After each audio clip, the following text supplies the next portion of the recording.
My message is that we'll be watching you. The technocracy is in place. The New World Order is now official. They're going from beta to 1.0. That means New World Order. This is it. We are in the New World Order. We have crossed the line as of right now. Down in the center of the city, there's an army of unwashed, whinging about climate change as if they give a chance. Militant Marxist crusties claiming to save the world. Puppets of Gates and Soros, led by a little girl. The smell of wealthy students is getting up my nose. I try so hard to evade it, but it's everywhere I go. The communist agenda, this European state, it's captured all your children. You can retaliate.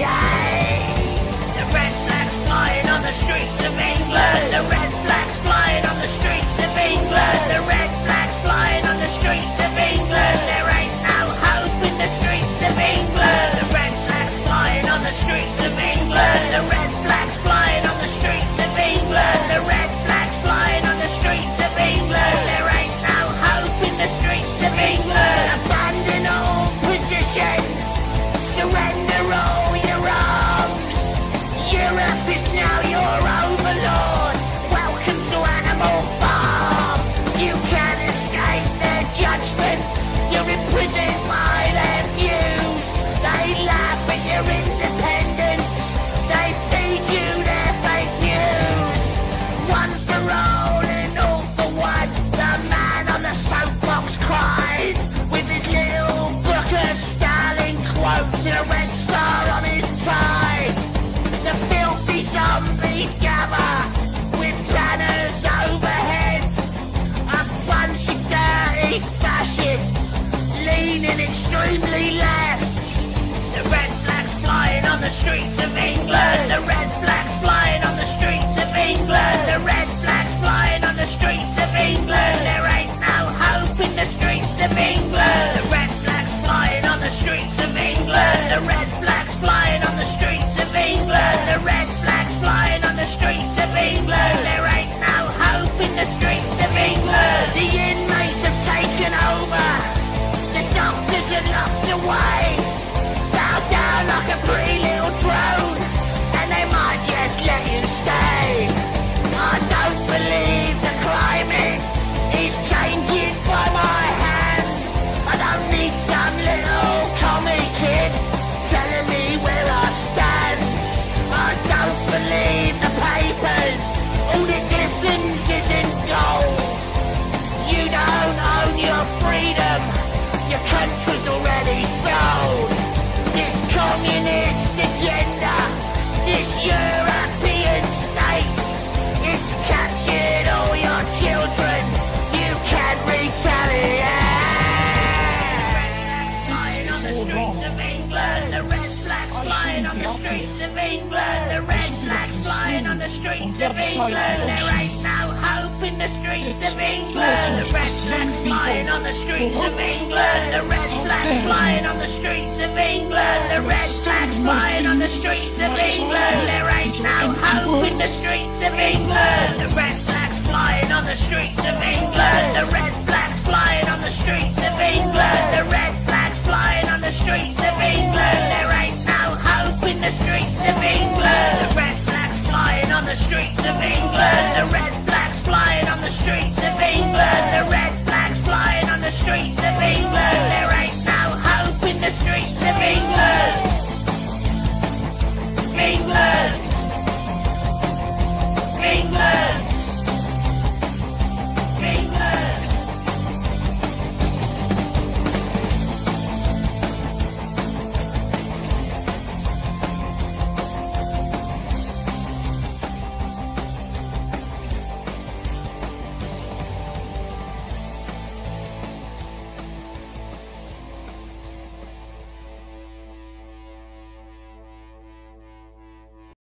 so that Britain may achieve complete supremacy in the air.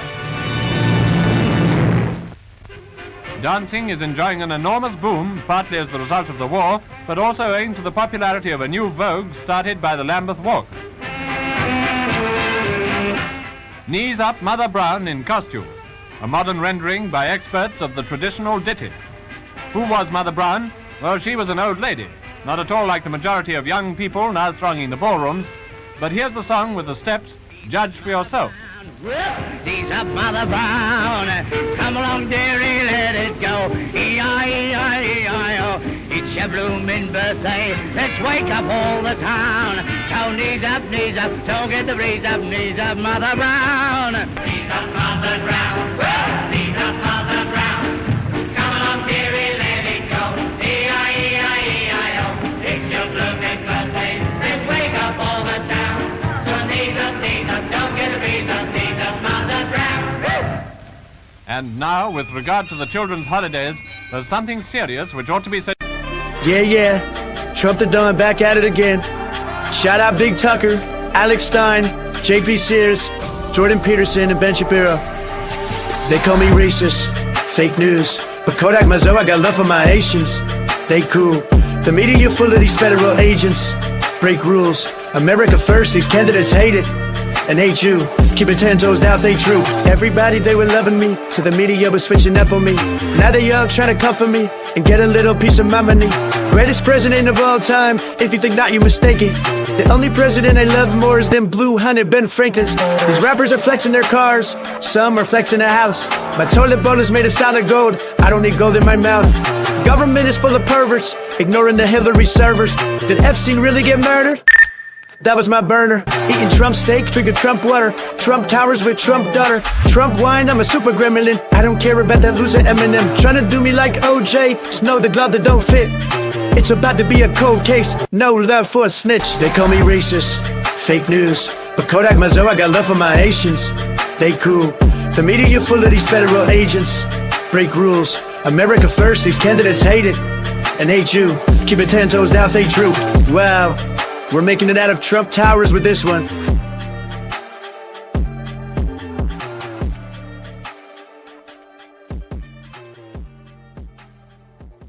Black history be like. 66 trillion years ago, the tribe of Shabazz was the only surviving tribe of 13 that resided on Earth after a rogue scientist blew up the planet, splitting off the moon. Migrating to Egypt briefly, they would then settle in the Islamic holy city of Mecca, developing a technologically advanced society. But a group of citizens led by Shabazz himself traveled to empty Central Africa to harden their group and develop features. The tribe is said to have reached its peak in the year 4084 BC, but Shabazz would not be the most famous member of the tribe. That honor goes to Yaqub, the creator of the white race. Born in Mecca, Yaqub was born with an extremely large head, which gave him unmatched intelligence. Discovering the law of attraction from playing with magnets, he theorized he could create new people who could attract others with lies and deceit to rule over the original black man. Exhausting the knowledge of Meccan universities at age 18, Yaqub discovered that a black man had a separate black and brown germ. With 59,999 followers, he went to the Isle of Pelan, modern-day Patmos, establishing a dictatorial regime in which black traits were bred out through a eugenics program, in which blacker-skinned babies were killed, but lighter-skinned babies were allowed to live. After 200 years, he would create the brown race. Yaqub would die at the age of 150 years old, but his followers continued his work, eventually creating the red and yellow races, until after 600 years the white race was born. The brutal conditions made this race evil by nature. Born with an innate desire to lie and murder black people, the white race would travel to Mecca, where they would wreak havoc and mayhem on the population. They were exiled to Europe, where Meccan soldiers would patrol the border to prevent the devils from crossing. The whites would further degenerate into barbarism, living naked and eating raw meat. A man named Moses would teach them to wear clothes and try to civilize them. When he gave up, he blew up 300 of the worst white people with dynamite. The whites, however, had by this point learned tricknology, using trickery and lack of empathy to usurp power and enslave the black race, bringing the first slaves to America. Some whites realized they were evil and tried to go back to being black, but with nothing to go by, they instead became guerrillas. Skycorp presents a revolutionary new subscription service. The N-Word Pass. For $50 a month, I can be cool and really connect with the black community. Oh look, there's one now. What's up, man? As a subscriber, you can say it to any designated N-Word recipient. You pay the black community monthly, and they receive monthly payments in return. I'm making $10K a month off this. Just wanted a little pass and let a bunch of white people call me a nigga. Hell, say it with a hard R. He's just being silly. The hard R pass is not available at this time. And remember, to only say it to subscribed N-Word recipients. Trust me, you don't want to be in that situation. For a limited time, Asians and Hispanics get a discount. All other races do not. Sign up for the N-Word Pass today. You'll get to say it while you get rich.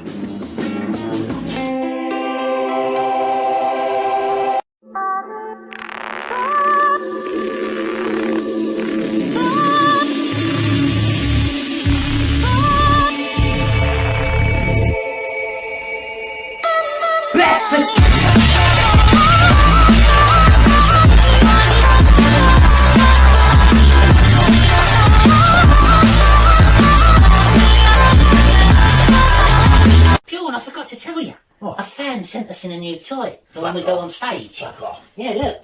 It's brilliant. What is it? It like chops things. We chuck it out, do we? We run on stage, and if any fans try climbing on, we go... Oh, right, yeah. Brilliant, isn't it? Can I be in charge of that one? Yeah, you can. Oh, marvellous. You're the one that has to clean the stage. Yeah, thanks for sending that in. We'll have lots of fun with that. Dawn loves it. Thank you very much. It's a brilliant toy. That's lovely, Daddy. You think you're the boss in the wood workshop, and you're not the boss. You're not going to push me out, Anthony. Yes! Yes! Yes! You heard what I said. You leave me alone. Yes! Yes! Hi, Marty McDermott for the Martin Fine Furniture Store, the oldest furniture business in Indiana, and our prices are out of this world. 50% off everything, every day. A free chair with every sofa purchase. Free delivery, free setups, and 6 months free financing. Mr. Martin, did all these Martians buy our furniture? Yeah, and I hope they don't expect free delivery all the way to Mars. You got that right. Fuck you, Baltimore! If you're dumb enough to buy a new car this weekend, You're a big enough schmuck to come to Big Bill Hell's Cars! bad deal. Cars that break down! Thieves. If you think you're gonna find a bargain at Big Bill, You can kiss my ass. it's our belief that you're such a stupid motherfucker. You'll fall for this bullshit. Guaranteed. If you find a better deal, Shove it up your ugly ass! you heard us right. Shove it up your ugly ass! Bring your tray. Bring your title! Bring your wife. We'll fuck her! That's right, we'll fuck your wife. Because at Big Bill Hell, You're fucked 6 ways from Sunday. take a hike to Big Bill Hell. home of challenge pissing! That's right. Challenge pissing! How does it work? If you can piss 6 feet in the air straight up and not get wet, You get no down payment. don't wait! Don't delay. Don't fuck with us or we'll rip your nuts off! Only at Big Bill Hell. The only dealer that tells you to fuck off! Hurry up, asshole. This event ends the minute after you write us a check! And it better not bounce or you're a dead motherfucker. Go to hell! Big Bill Hell's Cars. Baltimore's filthiest! And exclusive on one of the meanest sons of bitches in the state of Maryland. Guaranteed! Wonderful. Torchy, Torchy, Torchy, Torchy, the little battery boy. I'm a clever walkie-talkie toy with bright blue eyes and golden hair. I'm a magic beam that can shine anywhere. Torchy, Torchy, the little battery boy. Torchy, Torchy, the battery boy. I'm a walkie-talkie toy. Press my switch, see my bulb start to gleam. It's the most magic light you have seen. What a wonderful song. Have you ever been walking down the street with your best bro, and while you're walking, you accidentally touch hands? You think to yourself, that was weird, but I'm not gay. You are. You are gay. According to the new legal definition of gay enacted by President Chuck Norris, you are gay. Also, if you inadvertently make eye contact with another dude at a bar, you're gay. And if you walk in on your friend taking a dump, totally gay. When I talk about the Matrix, I'm talking about the systems which have been created by society, which are deliberately designed to enslave. In the movie, the Matrix were used for our body heat, but here in this Matrix, we're used for our efforts and our energies. And you're existing inside of a system which is deliberately rigged to make the rich richer and for the poor to stay poor. Top G, people wanna come and minus me. Everybody look at me, I'm a G. Why you mad at me? Cause I'm a G. Yeah, top G, people wanna come and minus me. Everybody look at me, I'm a G. Why you mad at me? Cause I'm a G. Yeah, top G's only. Too many phony, masculine homies. Females acting like they are holy. Ends up being lonely. No time for game, weightlifting games. Betting some flames, too many names. Breaking their chains, me busy switching lanes. Top G, people wanna come and minus me. Everybody look at me, I'm a G. Why you mad at me? Cause I'm a G. Yeah, top G, people wanna come and minus me. Everybody look at me, I'm a G. Why you mad at me? Cause I'm a G. Your mind must be stronger than your feelings. People betray, even if they're reading. Stay away from the demons, life has a meaning. No use in repeating, yeah. People don't like it when I keep it going. But rap is the best and I keep it flowing. My social media keeps on growing. My looks I keep glowing. Top G, people wanna come and minus me. Everybody look at me, I'm a G. Why you mad at me? Cause I'm a G. Yeah, top G, people wanna come and minus me. Everybody look at me, I'm a G. Why you mad at me? Cause I'm a G. Top G, people wanna come and minus me. Everybody look at me, I'm a G. Why you mad at me? Cause I'm a G. Yeah, top G, people wanna come and minus me. Everybody look at me, I'm a G. Why you mad at me? Cause I'm a G. This is a wonderful frame for a golf cart, or it could be a dune buggy if you got imagination. Look at that. It's got a key already to it. You ain't got to buy one. There it is right there in the lock. And it's got an accelerator and a brake. And it says brake on it, just in case you too dumb to know that that's the brake. And this furry handle. You can't be handled with fur like this. This is wonderful. It'll work in the cold and in the wet. Make me an offer at TobyRJones@gmail.com. And let's talk about making this beautiful machinery yours.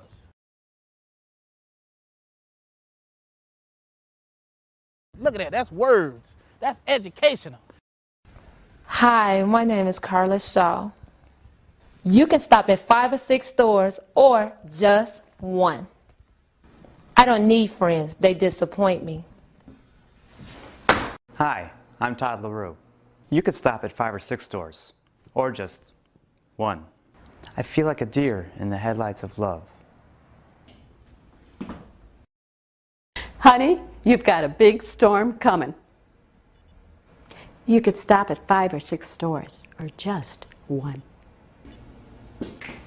You could stop at 5 or 6 stores, or just one. Can I ask you kind of a weird question? You could stop at 5 or 6 stores, or just one.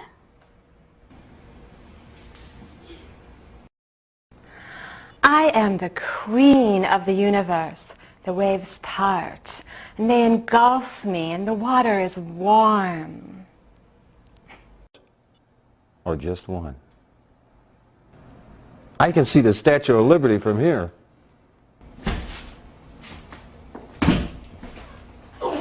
You could stop at 5 or 6 stores or just one. I can't stand it when she touches me. People say that time heals all wounds. Mom, can I have a popsicle? No, honey, you'll spoil your...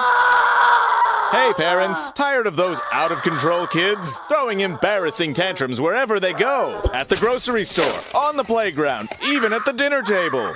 You've had it with parenting, but wait, there is a solution. Introducing Nap Time, the latest, most effective tool for child tantrum prevention. It's simple. Just douse a rag with our patented Sleepy Time formula, place it over your child's cry hole, press and hold gently for 8 to 12 seconds, and presto, no more tantrum. I was beginning to think adoption was the only way out. Then a friend of mine introduced me to Nap Time. It's never been so quiet around here. The secret lies in Nap Time's revolutionary fast-to-sleep formula. Developed by military-trained scientist doctors from NASA, Nap Time's powerful molecules rush to the child's brain on contact, gently inducing instant tranquility. This is chloroform. Already put those wallet-draining crap factories out on the street? That's okay. Nap Time works in any situation. On the golf course. An awkward blind date. I had a really good time tonight. It even works on pets. After we had our first child here, we regretted it almost immediately. We didn't know that she'd cry so much. Talk about defective. But thanks to Nap Time, our little Samantha here hasn't made a noise in weeks. I keep her in a shoebox. Call now and we'll send you your very own 24-ounce bottle of Nap Time solution for only 23 easy payments of $1.99. But wait, there's more. Act quickly and you'll also receive the all-new Dream Sack absolutely free. It's compact and portable for those on-the-go tantrums. Just cover it, tighten it, and forget about it. It's that simple. We can't breathe good. So if this looks familiar... I feel pregnant.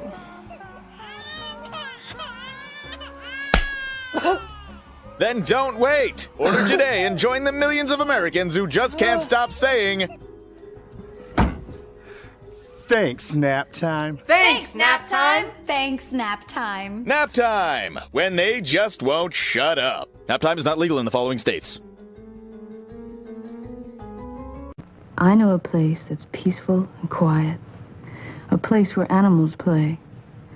It's called the forest. But every year we start forest fires. A careless match, a cigarette, and poof, fire.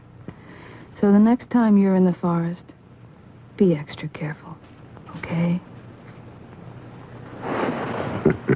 If you knew it was me, would you have listened? Jones Barbecue and Foot Massage. Jones Barbecue and Foot Massage. Better come down here, get some of this shit. You like to eat? America loves to eat. So why not open up somewhere America can sit down, enjoy a meal, and get their feet rubbed? We'll fry anything you want for $5.99. As long as it's friable or edible, we gonna make it deliciable. We will fry parts of the chicken you didn't even know was friable. The beak, the feathers, we'll fry candy bars. All that European stuff that you don't really normally eat, we'll bring it down here and fry it for you. Ask McDonald's to fry something other than what they normally fry. Guess what you're gonna get? Nothing. If it fit through the dough, I'll put it in the fryer. Hell, this is a dinosaur. All our meats are gently tenderized to their optimum deliciousness. We got fine dinosaur meats. Took my money, made me pay child support. Come on down here and get you a slice. Once they get your social security number, it's over. Motivated, motivated, motivated, motivated. So friends, let's just decide you don't want no barbecue. Well, that's fine too. Why not let one of my foot specialists or myself perform our magic? Look at that, don't they look wonderful? If you really pay me enough, we'll massage your feet in any of these sauces also. Success is the rule down here at Jones. Good ass barbecue and foot massage. So go ahead and give me a call or find us on them worldwide internets at the new website. That's JONES, big ass truck rental and storage.com/Jones. Good ass barbecue and foot massage.html. Excuse me, did you call number 52? Did you hear me call number 52? Whoa, whoa. I been getting so much dough, I don't even really know. Come with the 4x4, and you already know you gotta go. And you already know I'm gonna go. Let's go to Mario, and Mario. How to hit it, how he hold. When the others say no, we say yes. Let them have it with no problem. Man, I've been everywhere. Everywhere I go, they say no credit, no deal. I need some credit now. You come to the right store, baby. See the special man. Let them have it. Yeah, you're right. I say. Who say I say? Frankie say I say. When all the other stores says no, Frankie says yes. See the special man. Let them have it with no problem. Come see Frankie and Johnny, the easiest credit store in town. And we've got 30 years of making your bad credit good.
Hello, you beautiful lot. Thanks for tuning in. I decided to do a last minute Scab Cast, just Scab Cast number 3 tonight. I wasn't like planning ahead, just thought I'd do it off the cuff. I hope you're all having a good day, a good evening. Thank you very much for coming here. I've had a bit of a rough week. It's been a bit of a sad week for me. Bit of a sad week. One of my heroes and friends, good friends and close, well, yeah, someone I looked up to, passed away. Great legend, Steve Hurley, Rebel. He was a great man, great songwriter, great composer. What's this? Loving his intro clips. Scissors with the runs. Loving his intro clips. Thanks, mate. making yellow trash look, yellow trash, yeah. Oh, I don't even think of people like that. Rest in peace, Steve Harley. Thank you, DarkMindOfL, very much. A great man, great legend. He was a great idol of mine. Now, some sad news, actually, because the family of singer Steve Harley have announced that he has passed away. They say they're devastated to announce that our wonderful husband and father has passed away peacefully at home with his family by his side. Now, Steve Harley, he was amongst the British music scene. He was a master. I went and saw him. I must have saw him about 3 or 4 times, probably more. I met him, actually had a few beers with him on various occasions. Beautiful man, clever, intelligent, and his style was just unique. The Cockney Rebel, yeah, dude, yeah. Steve Harley and the Cockney Rebel. He got better as he got older. He aged like a fine wine. Look up some of his older stuff. I'll be playing a little bit in a minute. Yeah, but he was a very big inspiration of mine. Stephen, Steve, Dad, Grandad, Steve Harley, whoever you know him as, his heart exuded only core elements, they said, passion, kindness, generosity, and much more in abundance. And many people, of course, remember his music. Come Up and See Me, Make Me Smile is arguably his most famous song. That's another version of Mr. Soft. How many have you done? He was known in his younger days. He was the first one to kind of his style. He was very glam rock, quite punk, psychedelic. Used to wear bowler hats. Him in the band kind of dressed like Clockwork Orange style on stage, like bowler hats, eye makeup and stuff. Bit out there, bit psychedelic. Brilliant band though. That was the 4th, I think. We did the original, 74, the original band. And there's been about Cockney Rebel. This was my Cockney Rebel Mark 6. Like the original Cockney Rebel, you were very well known for having an image, the bowler hat, the whole bit. How did you get rid of that? I mean, every time you formed a new band, did they have to conform with that image? It's like with Cockney Rebel, the band, it's an evolving band, so there's always been Steve Harley as the front man, but their band has changed over the eras, so that they've had different musicians, violinists and all sorts, keyboardists, guitarists. He very much, through his career, he was more of a composer. He could do normal rock music and stuff like that, but where his talent lied was songwriting and composing, especially orchestral stuff. It was. Did you find it difficult to conform with, or what? No, all of that went fairly early. You mean they went or the image went? The whole shooting match got destroyed. The image went. The bowler hat was 73 or 4. He was very good friends with Mark Bolan of T-Rex, David Bowie, and in fact he done there's a song from Mark Bolan, T-Rex, Dandy in the Underworld. You can look that up, and Steve Harley done the backing vocals in that. He was a very clever man. He had a lot of famous friends. I'd seen A Clockwork Orange three times, and good mates with Kate Bush as well, another British legend. In her own right, another amazing songwriter and performer. Cabaret, both in I think 73 or 4. Right. And I kind of cultivated the bowler hat and the eye makeup image, but I didn't want it to stay for more than a tour or two and an album or two. He kind of like he crossed through so many styles like through the years. And he was more he told stories in his songs as well, funny as well, like having a chat and a laugh with him. He had some really brilliant stories. There's I'll play a little bit of this. This is one of his good ones. I saw this live. This is a song with a story which for me illustrates the undying, relentless loyalty Kate Bush and was faith, cool. which her mother had. Yeah, Kate Bush was cool. She had some really brilliant songs. I still listen to her now. She got some very out there songs. And you can. There was one I was listening to the other day. Nocturne. It's called Nocturne, like nocturnal, but just nocturne. Really, really trippy song. Brilliant, though. As for her son, about 9 or 10 years ago, there's this boy in Norfolk called Dino. This song this little story in the song that he's talking now.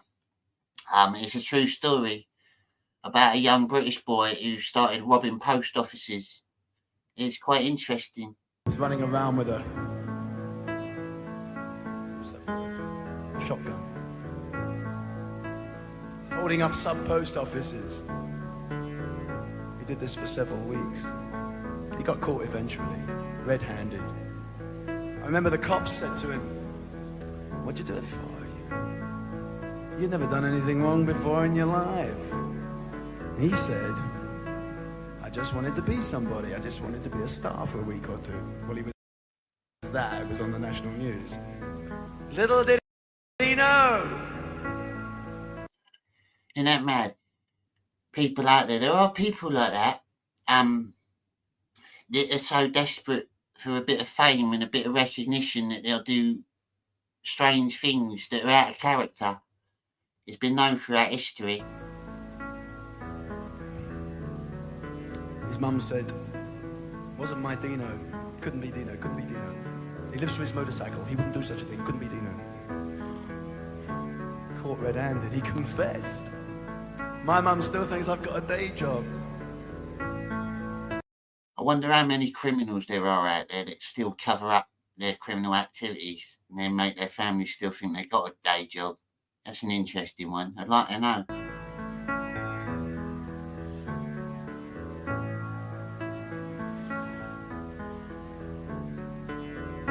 Anxious mother pleads, "Come home, Dino.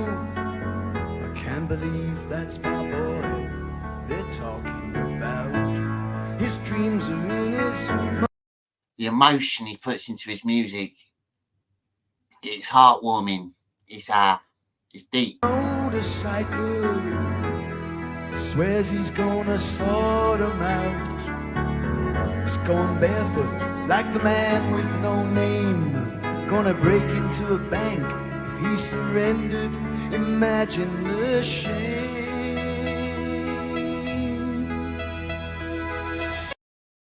Yeah, brilliant live. He was very known to get different musicians in with him as well, pulling them in like session musicians, different orchestras and things like that. I just wanna be someone, anyone, but I wanna be a star for a week or two. Just wanna be someone, anyone, that'd be complete if I could be a star for a week.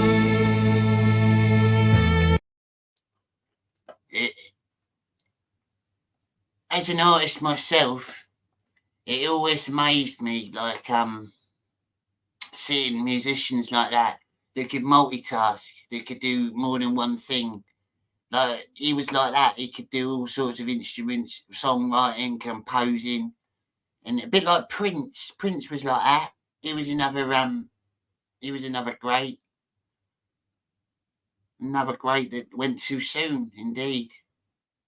We got any Prince fans watching?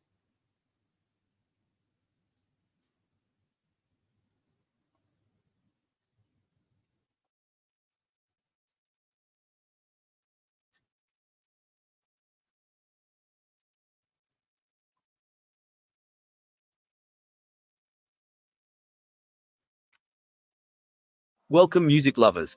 Join us today on the captivating journey of one of rock's enigmatic figures, Steve Harley. From the highs to the lows, of a man who left an indelible mark on the music scene with his distinctive voice and timeless hits. So let's dive in. He had a very interesting life, did Steve.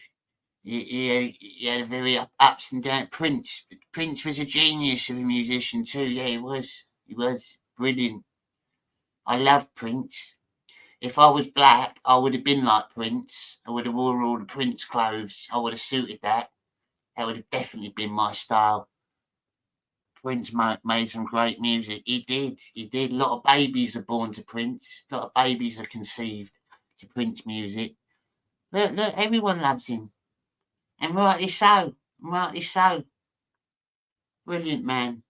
Steve Harley, born Stephen Malcolm Ronald Nice on the 27th of February 1951 in Deptford, London.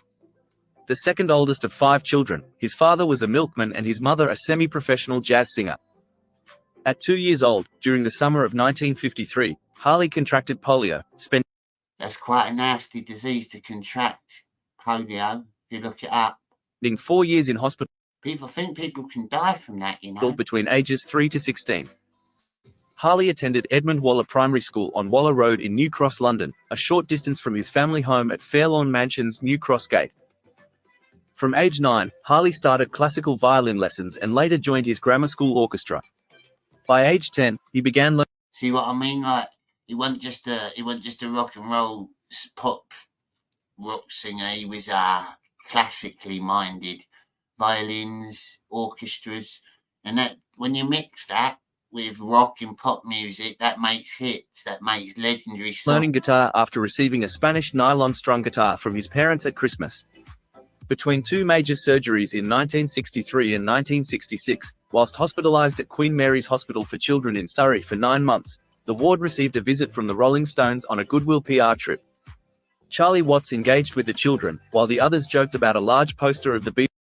The Rolling Stones, another quite legendary band. I was never into them myself. I like a few of their songs,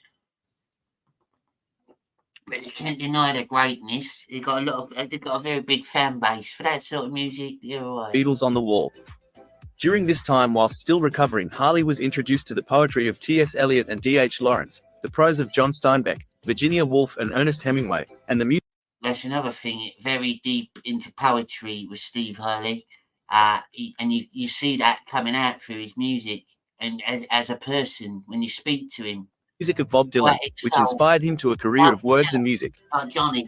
Harley would then attend Haberdashers' Aske's Hatcham Boys Grammar Secondary School until the age of 17, but left before completing his A-level exams. In 1968, at 17, Harley started as a trainee accountant at the Daily Express despite his low mock O-level math score. He started as a trainee accountant.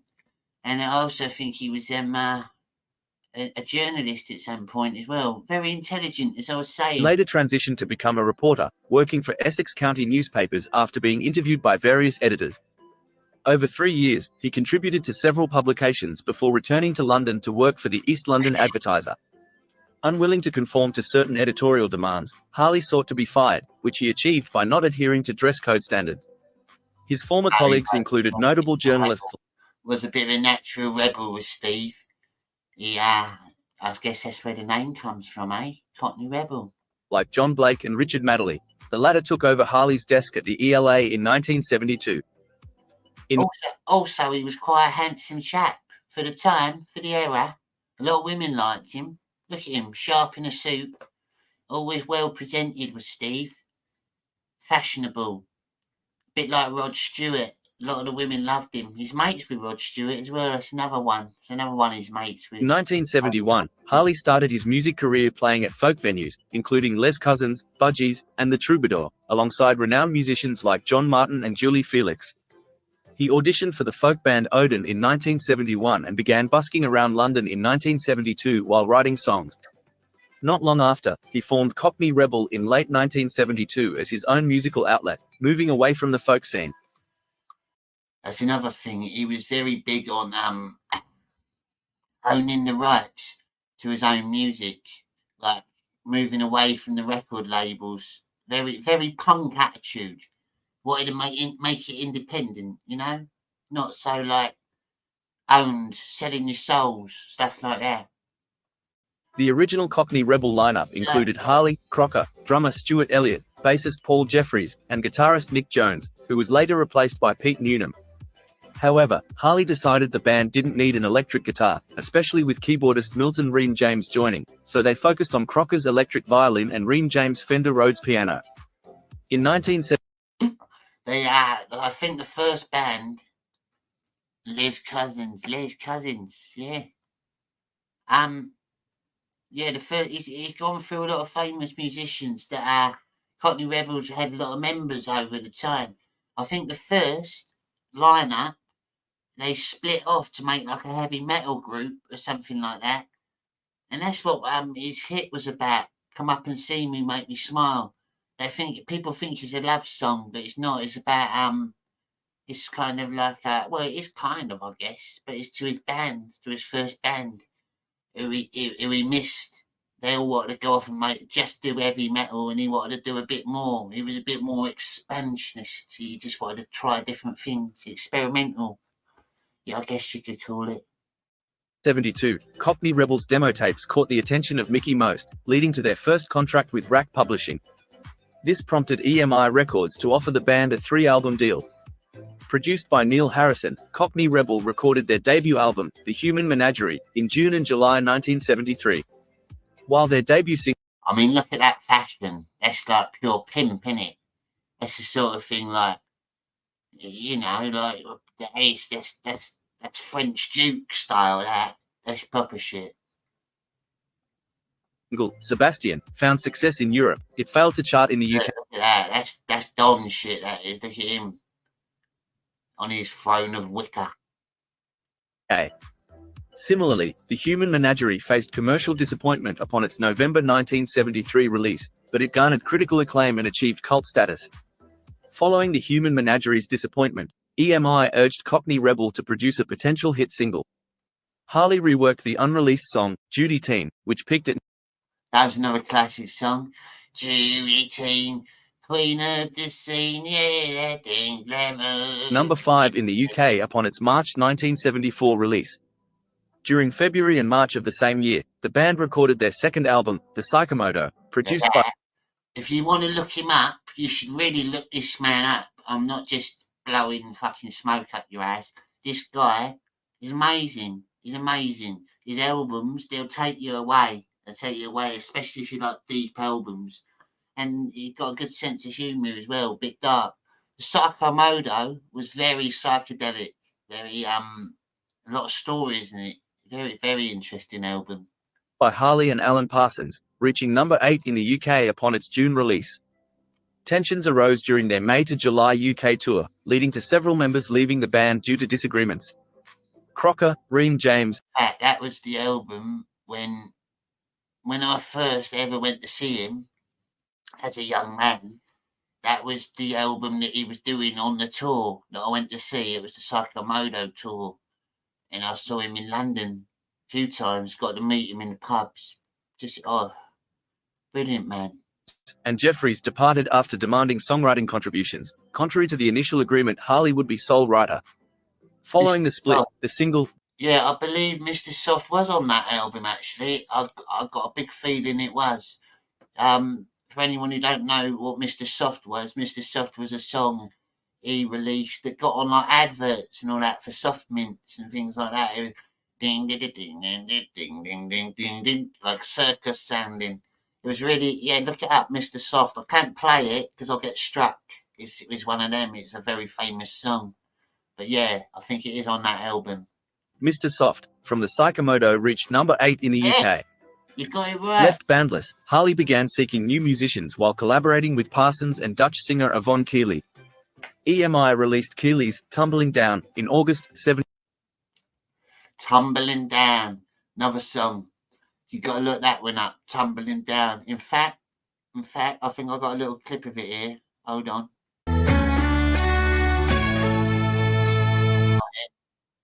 It's not that one. No, it's maybe this one. No, not that one either. I thought I had a clip of it.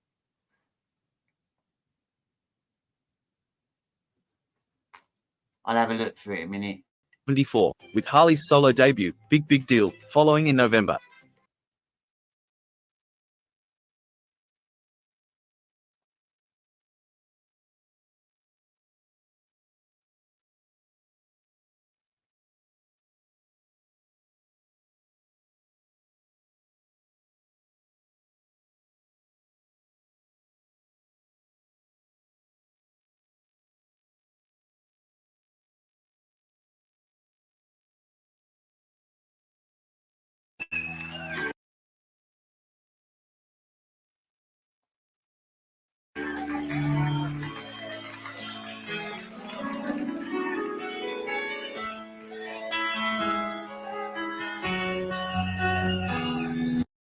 Now this is like one of those songs.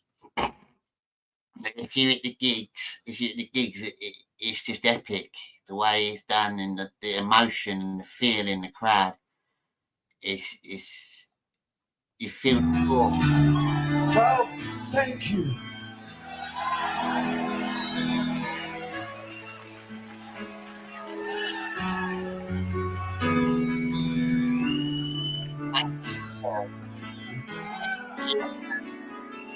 Gee, but it's hard when one lowers one's guard to the vultures.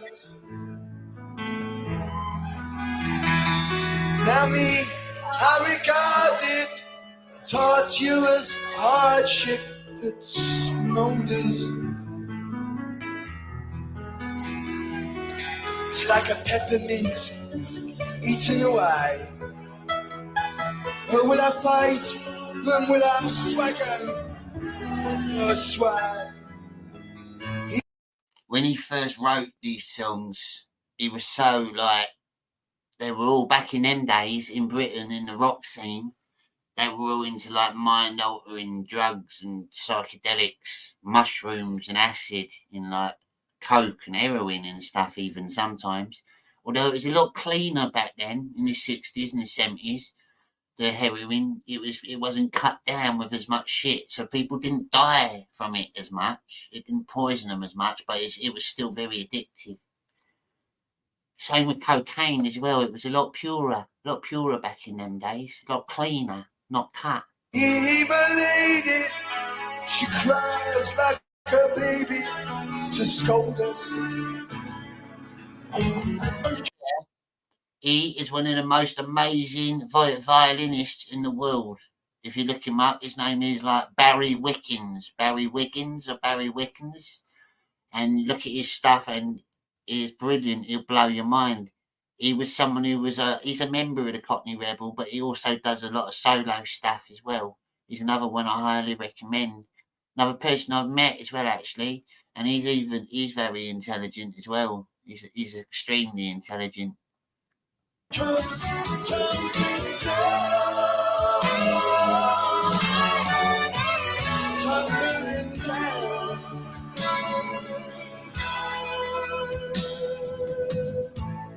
to the monkey, we're having us a funky reunion.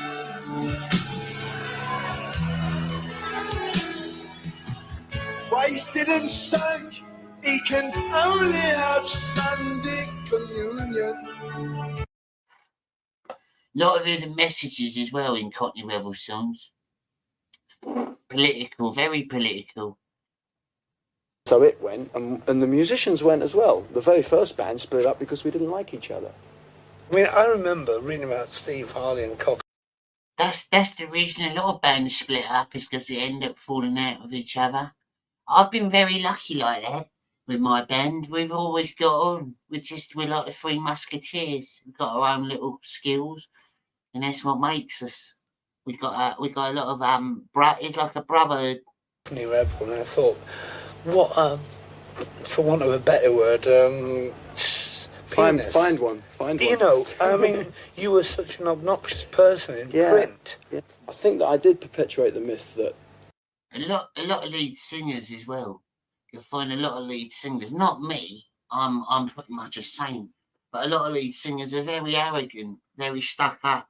They end up wanting to be the star of the show in bands, and that splits a lot of people up.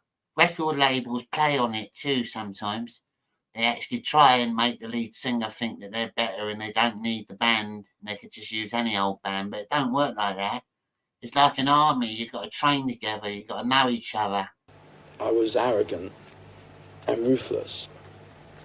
Did you not? I want to ask you. But it was a myth. Did you? Yeah, because you knew you're still a rotter. So. He was definitely not a bad bloke. Sorry, Rick. No, I enjoyed talking to them. The music press, you see. We're talking about not. Although I have heard that he was very much a perfectionist in the things he'd done, so he could be quite strict as the lead singer. Like have a go at them now and again, but then good bands should. Lead singer should be like a sergeant. They should whip him into shape. the people that I trained with as trained journalists, we're talking about failed drummers and failed guitar players. The music press is made up mostly of those people. But what about, I tell you what, I know you... That's quite true as well. You get a lot of music critics in magazines and stuff like that giving people bollocks reviews. It's because they're failed musicians and singers and acts, and they're just bitter, bit salty, chip on their shoulders, shit like that. Worked on them the same way as we all worked on them, in a funny way. But you went off to America for a year, and you lived in America for a year. Was that to get away from the whole environment of England? A lot of British rock stars moved to America as well, didn't they? A lot of them live over there. I don't know if I was fortunate. Hello, Pat. How you doing, Patty? El chat, El Jonny. Yeah, if I was fortunate enough to live in the States, look at that hair.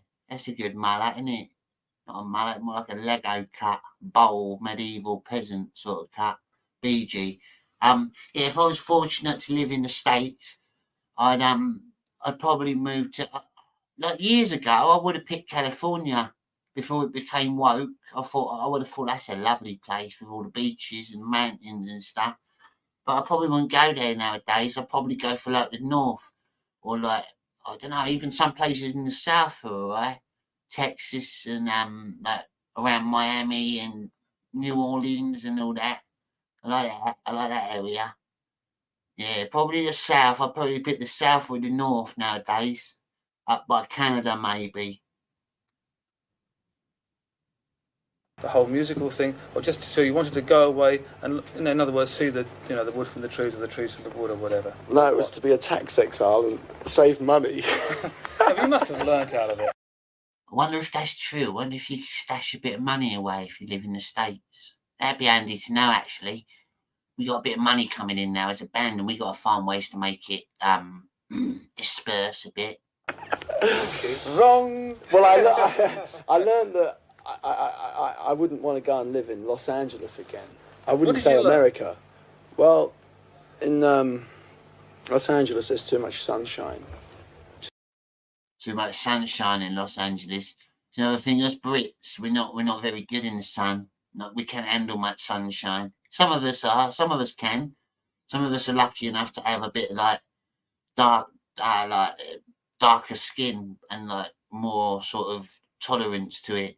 But a lot of us are pale. A lot of us are pale milkies. Saxon and Viking, Norman, all sorts. But light skins. Too many musicians. Too many lies are told. We all sit around. There are too many swimming pools. And we sit around them from 11 in the morning onwards, waiting for brunch. Brunch? I've never had brunch. That's like breakfast, lunch, isn't it? It's like a posh thing over here. Don't know if Americans have it. Do you have brunch in America? Let me know. Sounds a bit gay.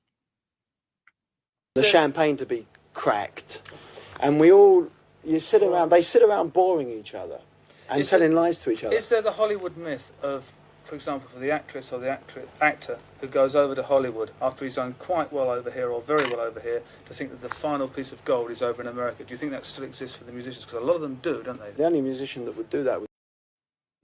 A lot of British musicians did make it better in America than they did over here. There were a few bands that were quite exceptional like that. An immature one who hadn't cracked the American market, like me in 1978. Anyway. Other than that, yeah, I suppose they still think it. There's a lot of old top talks, you know.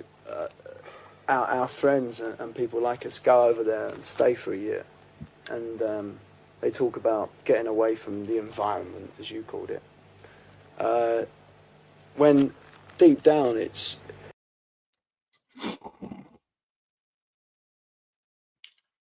Anyway, yeah, great man. Rest in peace, Steve. I recommend people that you look him up. Especially if you're a musician, you can get a lot of inspiration from him. He had some amazing work. I made a on the other Scab Cast. I started showing you the care home. Remember the care home stuff I was showing you? I made a supercut. I got struck for it when I played the original, but I'm going to pause it a little bit and I sort of cut it and edited it and opened it. This sort of residential care is no longer fashionable in social work circles, so we want to take a closer look. For 6 months. They got some brilliant moves, haven't they? I used to work, I actually had a part-time job as a sort of working in a care home as a handyman at one point. Over here we have a lot of them care homes where the elderly or the mentally challenged, they go and they sort of look after them and everyone's nice to them, play games with them and stuff like that, and they have little discos like this going on. Give them access to film life in bottom. Look at him, he loves it. You can tell people like that, they look at him, he's right into it. The 50th year of this little-known social experiment. They've got the moves as well. I mean, some people take the piss, but they come up with these such unique moves. It's glorious to watch sometimes. It's slipping. Hold me tight. Every day. She's one of my favourites. She's one of my favourites, this one. I don't know what it is. I just find her cute. They had to walk a mile to work, but Katie has an acute fear of... She has an acute fear of falling over and slipping on the concrete, whether it's dry or wet or anything. She needs someone to hold. Slipping, so the walk can take quite a while. Is it melted? There's nothing there. Why was there something here this morning for? Yeah, this morning she's well pissed off. In this clip, she was meant to have someone to come and walk with her this morning, but they were late. And she goes, "Why was I left this morning when no one come?" That person who walk on the house. Crazy. No! But there was fuss this morning here. No, don't cry. Don't cry. I've got you. See what I mean, though? Interesting people, aren't they? I'm going to tell Ben that it was terrible this morning. Look, she's going to Ted on him now. She's going to grass on him. Someone called Ben, probably like the head carer or something. They always used to do that. I better let her go. How can we let her go? I don't know. Can I get past it? Yes, you Thank can. You. Look at that one there, in the red. They're out on a proper mission, on a jog. Thank you. Yeah, hold on. I want to blow my nose. People think... I have to see that one again. Go. There he is, he's creeping up behind me. Yes, you Look, can. look. Thank you. Yeah, hold on. I want to blow my nose. People think I'm... Better let these two go now as well. Oh, God. Look, they got another one coming. They've probably been out on their morning walk. They got a bit like dog walkers. We had to do that. Like I didn't. I was a handyman, but there were people that used to take them out on walks with high vises. Excuse me. Excuse me. Look, she's scared. She's going to fall over because she's walking past her. Sorry. Yeah, okay. And then they jogged off. Did you see that? See that little jog at the end? Watch this one here, as they get past. Look. Excuse me. Like a little elf. Like a little elf. Sorry. Yeah, okay. Start jogging off. It's 5 p.m, but Jon hasn't arrived to take Katie home. Things like this fascinate me. And it was not because I want to take the piss. I'm not like that. The human mind fascinates me. I like seeing things that are different. I like seeing people that, like the sort of people that exist in the world, and how they sort of interact with the people that are deemed normal. Really fascinates me. What am I going to do? You go to church. Let's go. Look, she wants to go out again. It's got late, and she's waiting for a person to walk her. No. Oh, Jon, he might have forgotten. That's her mate now. Go. She's the voice of reason. She's like, "Oh, just go." No. Oh, Jon, he might have forgotten. Katie, just Yeah. go. Or him. I don't Could know. you not go by yourself? A man or a Why woman? not? No, I want to. What do you reckon? Anyone in the chat? No. Oh, John, Is that a man or a woman? he might have forgotten. Katie, just go. Could you not go by yourself? Whoever it is the Why head not? of a face. No, I want somebody to hold me. You have to hold me tight. Katie. She did. A woman. I reckon it's a woman. Yeah, probably. It was hard to tell because of the hair. It could have been like I've seen men that look like that sometimes, like little porky roundheads. He makes it home without slipping, but there's still no sign of John. Barry is sensitive about his appearance. Barry. I like Barry as well. He's not my favourite, but he's in the top 5 of the people I've seen in these documentaries. There's another one about this place. Yeah, about the little round porky roundheads. Yeah, there's lots of little men like that. Men and women. Yeah, there's another documentary about this place, an older one that was set probably about 10, 15 years before this, in the same place, in the same village. And it's even creepier. It's got like, I think I might actually have it. It's got a guy who plays piano. And he sings as well. But it's the same place, just older, if you know what I mean. Like in the 50s or 40s or something. Or at least that's the sort of area I was guessing. I guess it is.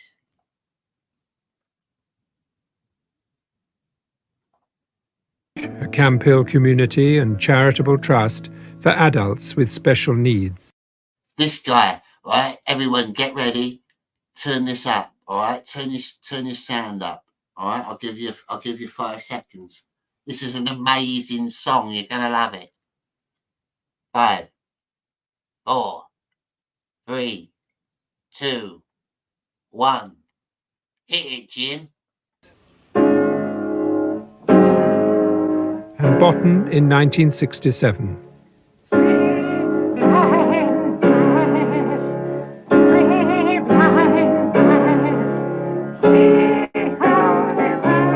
If you've lived with handicapped people for such a long time. Botten in 1967. But yeah, him, he's the brilliant one. I got the ugly features around there. That's why I have the long hair, to cover them. Some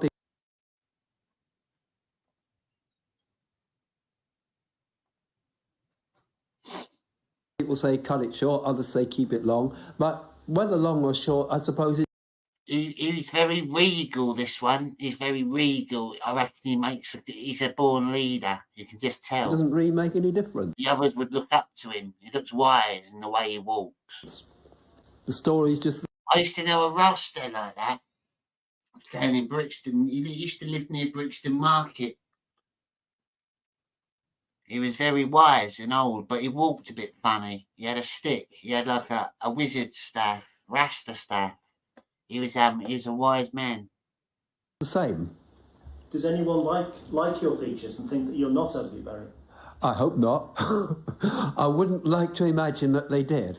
I wouldn't like to set that into my mind quite, because... You can tell, look at the words he uses. He's quite intelligent. I wouldn't like to imagine that they did. I like to see me otherwise.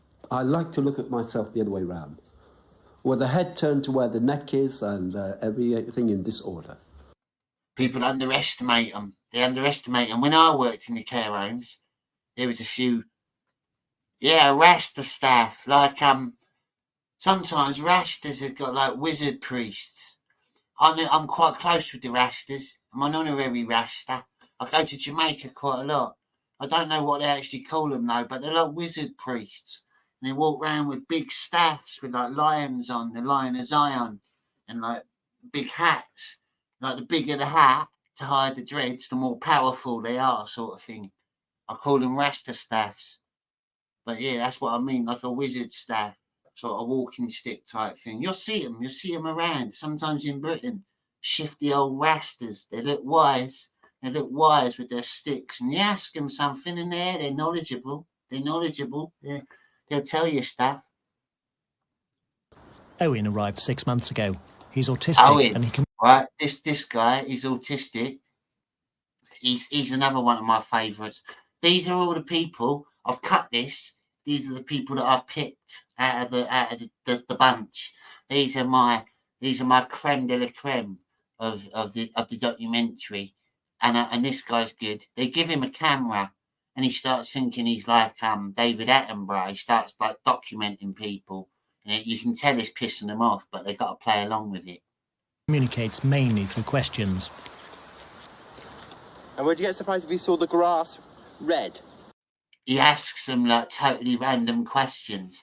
Like, it's like me coming up to you, sticking a camera in your face and taking a picture or recording, actually making a video and going, so what would you think if the grass was red? What if rocks were multicolour? Random shit like that. Watch him, he's great. Yes. Very surprised. A shark heart attack? A shark heart attack. A shark heart attack. A shock. And would you get surprised if you saw a yellow elephant with blue spots right in front of you? What would you do if you saw an elephant with blue spots right in front of you? What would you do? I mean, it's quite wise, isn't it? Rasta the wise, I come to you now. In the turning of the tide, I take you to Zion. Yeah, he's quite. What would you do with an elephant with blue spots? Particularly in North Yorkshire, yes, I would be very surprised. Here, on this road? I would be... Right here on the road. Be very surprised. Yes. We gave Owen... He's so chuffed. They give him a camera and you can see it in his little face. He's so chuffed. A camera, so he could help us get to know some of the other people in the village. Hi, Catherine. Hi, Owen. How are you? For anyone who don't know what chuffed means, it just means happy, like over the moon. Not too bad. How are you? Very well, thanks. Yes. You working for Channel 4? Yeah, I am. Yeah, new career move? Lagger, you ain't working for Channel 4. She just said, are you working for Channel 4? And he goes, yeah, I am. No, you're not, mate. You're not. Just tell the truth. Like jogging? Not very often. No, I try to avoid it as much as possible. Yes? Yeah. A few bit on the spot every now and again after a few cakes. She's an odd one, isn't she? Yes. Botton is a remote place. It's an hour's drive to York. Or That's what the village is called. Botton. Like a French name. Botton. Middlesbrough. The nearest proper shops are in Gisborough, 10 miles away. Valeska has brought Katie here to a hiking shop. So is that as far as you want to look at? They take them out. That happens a lot as well. You've got to take them on shopping trips. There was a minibus at the care home I worked at. They had a little minibus. I drove it sometimes. That was one of my duties. I had to drive it here and there to like test going out on day trips. I had my own little office there. It was quite fun actually. It wasn't a bad job. But yeah, we used to take them out on trips like that to shops, and they're a nightmare. It's like trying to wrangle them all. You've got to keep them in. You've got to herd them all together. They just walk off and wander off and go on exciting, epic quests. With the boots, do you want to try them more? Are you happy with those? I'm happy with that. I like the colour. Yeah. Well, they are waterproof, so you won't get your feet wet. They're buying her something for her walks for when she goes off mountaineering. And you shouldn't slip over in those, should you? No. He's probably going to rip her off, isn't he? Charge her full price. No, then, is this a bit like that, what your friend's got? Yeah, this one's good. It's only like 250. This has got a cork handle. Like pure carbon, gold She goes tip. like this. All right. What was that? Did you see that? Did anyone else catch that then? You happy? It's quite cool. Yeah. Yes, she... This has got a cork handle. Yeah, she goes like this. Aye. Is happiness a warm feeling or a cool feeling when you're happy? It's quite cool. Yeah. Do you like Edam cheese? Have you ever tried Edam cheese? No, I haven't. Edam cheese. Totally random questions they're asking. He's asking.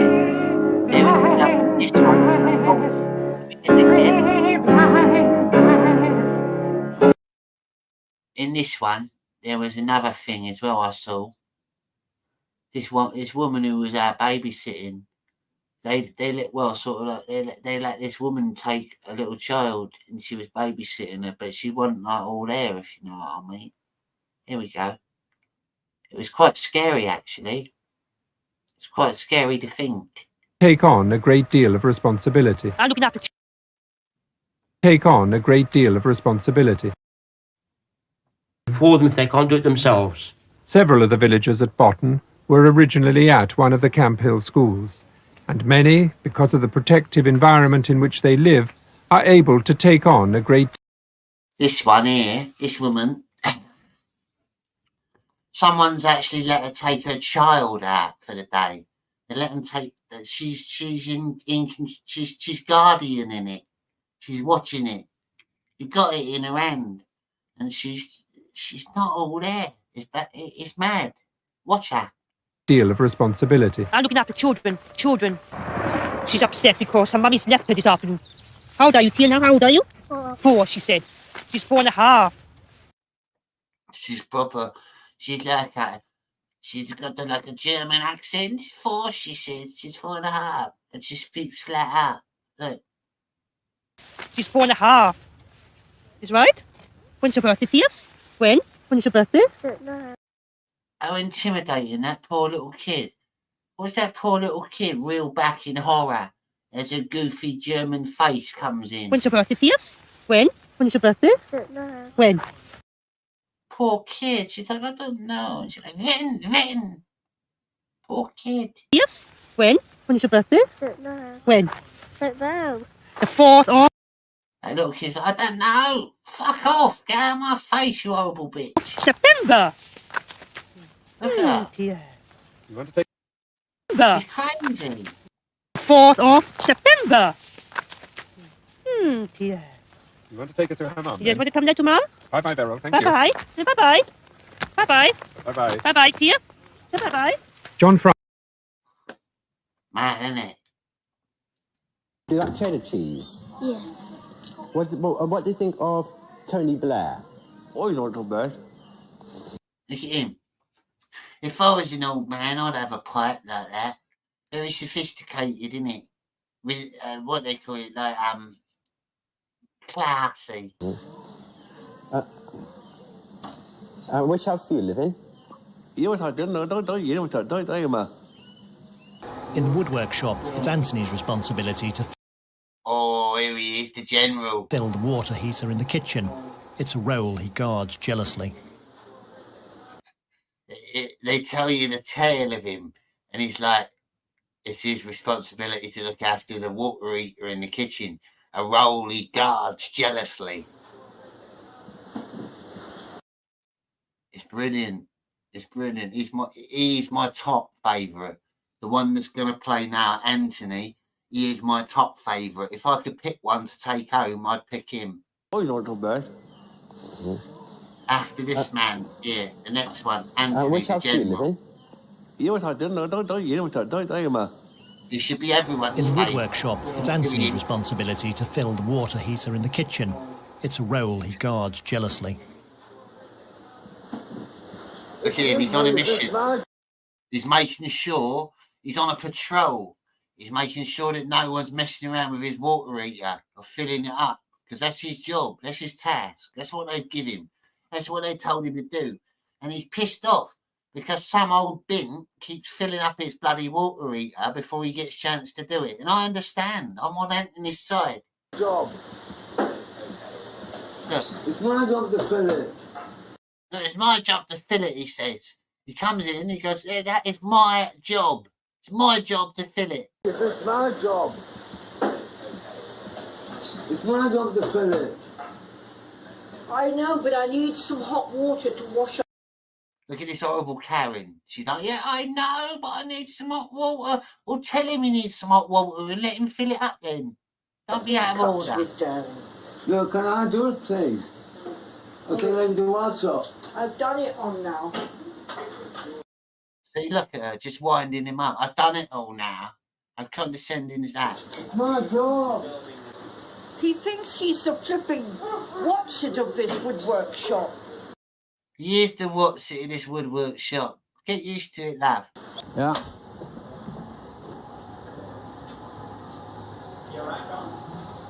Look at him, he's blatantly like leader material. Pamela has now completely taken over in the kitchen. You can tell she's one of them, Pamela. She thinks she's the queen of the home. She's there ringing bells, ringing fucking bells and shit like that. I wouldn't have that, no matter where I lived. Someone fucking rang a bell at me. I'd be like, hey, what the fuck you doing ringing bells at me, mate? I mean, come on. I've got my ears to consider. Back to work, isn't it? See Back to work. Look, she's like a little Hitler. you later. Yeah. Come on, Peter. Back to work. Look, pushing him. Come on, Peter. Poor little disabled man. Pushing him around there. Stop behaving stupidly. Look at her, stop behaving stupidly. She thinks she's like a teacher. And you just behave, Chris. Little threats, you just behave, Chris. What are you going to do, Maureen? I ain't put my foot in like that. I'm going to get my own way. So he got to have his own way. He's the general. He is not our ruler, yeah? He is, like it or not, love, he is. Blatantly. Look at him, he'd do you. You've been told that. Really gets on my nerves when he starts doing that. 12. She's jealous, really. There's like a gang war going on. It happens in care homes. You get some cool old dudes having a little banter now and again, little fight, little territories, or fighting over old women. It happens. And some of them are strong as well. We used to have this little bloke, and he was cool. He was all cool and quiet. And if you pissed him off or he got angry, he'd pick up really heavy things and throw them. And you wouldn't even think the things he was picking up, you wouldn't think it was possible for him to pick up because he's so little. But he'd like pick up full of washing machines and things like that and fridges and just like move them around or throw them around. People had to bolt them down in the end. It got very terrifying for some residents. Look, it's Friday afternoon. Friday morning is finished. This one's quite good. He's like the timekeeper. You can tell he loves his time. He loves being on time. He needs to do things at a certain time. Mr. Routine.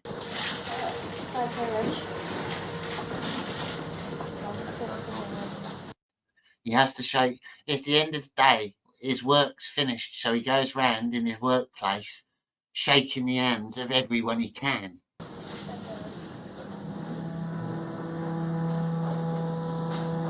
It's his tradition.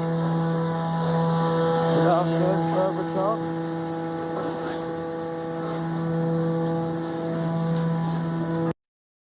You should do that every time you leave work.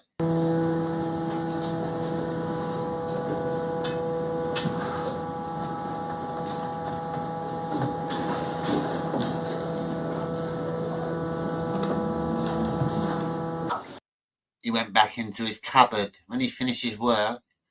When he finishes his work for the day, they just guided him back into his cupboard and shut the door. Look, what? Finished work, good night. He lives in the coat cupboard. Where he is, the general. The general lurks around. I watch this. You like the general, Richie, do? Generals, anyone watching who can chat, who's your favourite character so far? Who's your favourite character out of this little documentary? Did you like the timekeeper? Or did you like the general? Or did you like the little squeaky woman? Or did you like Margaret, the teacher? You've got to have a favourite. Or the cool little Rasta man. No? No one got a favourite? Well, I like him. I like him. He's my favourite, him, the general. Sit down now and I'll do it. I'll be quicker than you, Dan. He spotted her. He spotted. They got no right. Oh, leave him alone, Pat. You don't want to anger the general. He might try and attack you. He needs to play vids on.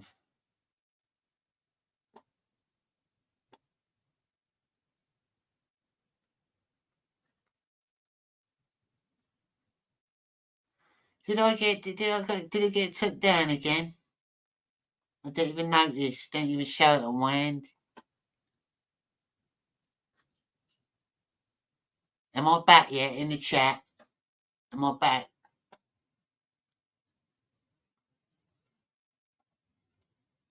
I guess not.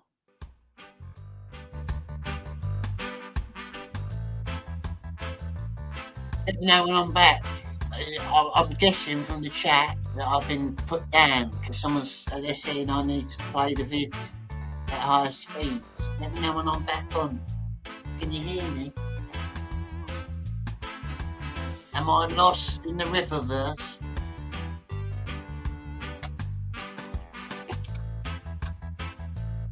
I really didn't think I was going to get struck. But it seems that I'm back. I'm back. Thank ya. Yeah, I didn't think I was going to get struck. That's a bit of a ball, eh?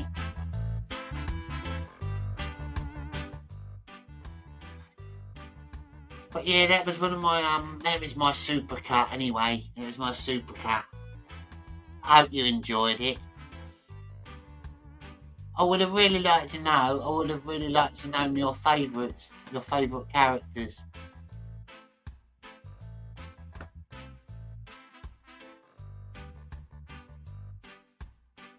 Bollocks.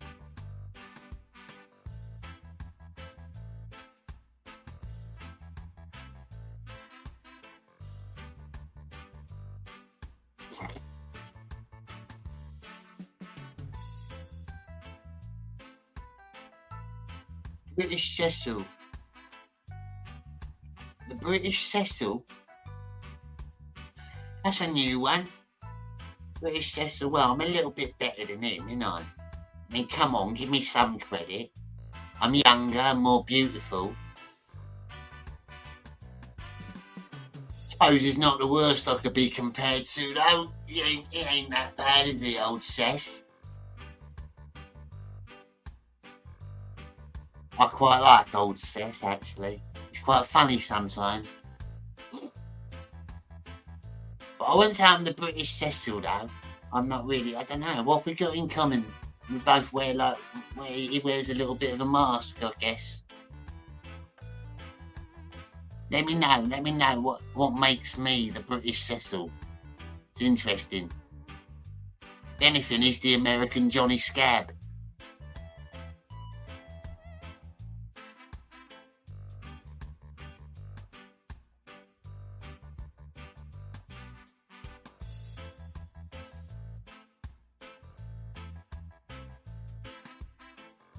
Just removing some screens from the studio that I'm using. Yeah, Hellboy Hendrix. You're new round these parts. Hadn't noticed you before. Welcome to the Jonny Scab Show. Scab Cast. It's only where I fucks about and chats. It ain't nothing special, but you might learn something.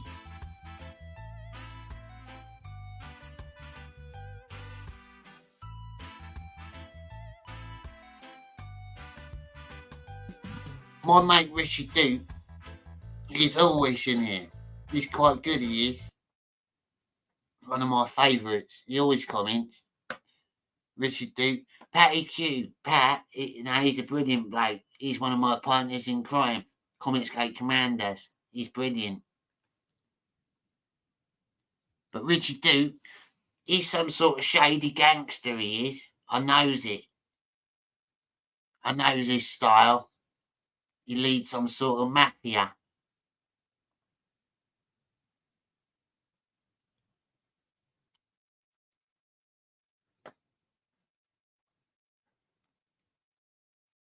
You can laugh and deny it all you want, Rich. It's all in the name, mate. It's all in the name. Little clues, little clues. International drug smuggler, something like that. The Dupesters, yeah. The Dupesters are the Dupe mob. Dupe boys. Yeah, Dupesters. The Dupester Don. The Dupester Don. Like the Dapper Don, but a Dupester instead.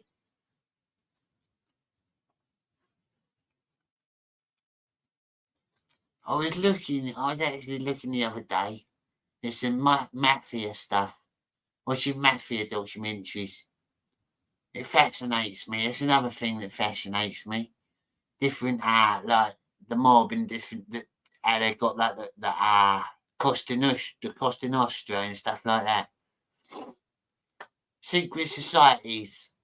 There's a lot of secret societies.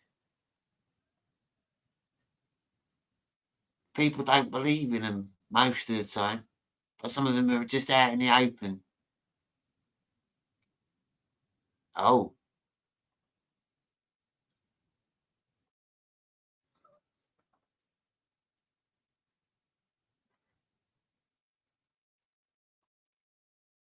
I love the man in Mysteries. Great fuck job, mate. Great fuck job. It was, wasn't it? Thank you. Thank you. A lot of people like Man in Mysteries. I'm actually making. I'm working on one at the moment. Taking my time on it. It's not going to be. I'm not releasing the next season for a while yet, but it is in the making. Thank you. Thank you. I appreciate it.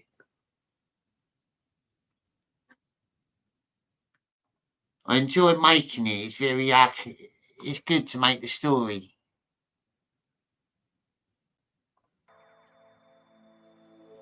I like making stories. Always been a writer.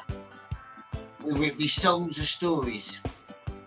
I was very good at it in school. Good at English. You might not think it, the ways I speak. Is that your mask on the wall? Is that your mask on the wall? A prototype. That mask, my friend, yeah, it's one of my. I've got variants. You could say that your Uncle Johnny got variants. I've got a few different masks. This is the one I gig in. I've had this one, believe it or not, since I was a teenager. I made this when I was very young. I always wore it. I try and get away. I try to get away wearing it as much as I can, even in public. I don't like taking it off.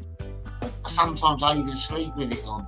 But this one is my light one. It's made of like a thinner sort of material, and it's my everyday gig mask that I sort of. It's evolving. My other one, that's my fancy mask. That's for like photo shoots and stuff like that, and filmmaking, stuff like that. It's a bit heavier, a bit thicker. A winter mask. It's got it's more of a jean khaki material. But the hair on it's amazing. Got brilliant dreads on it. But yeah, that's my special mask. This one's just your bog standard everyday mask.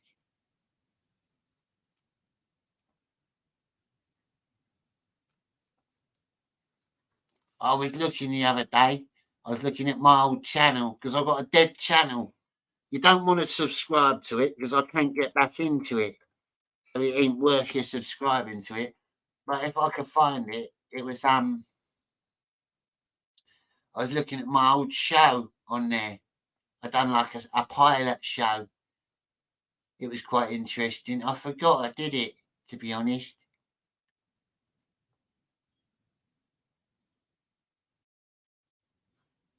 You might like it.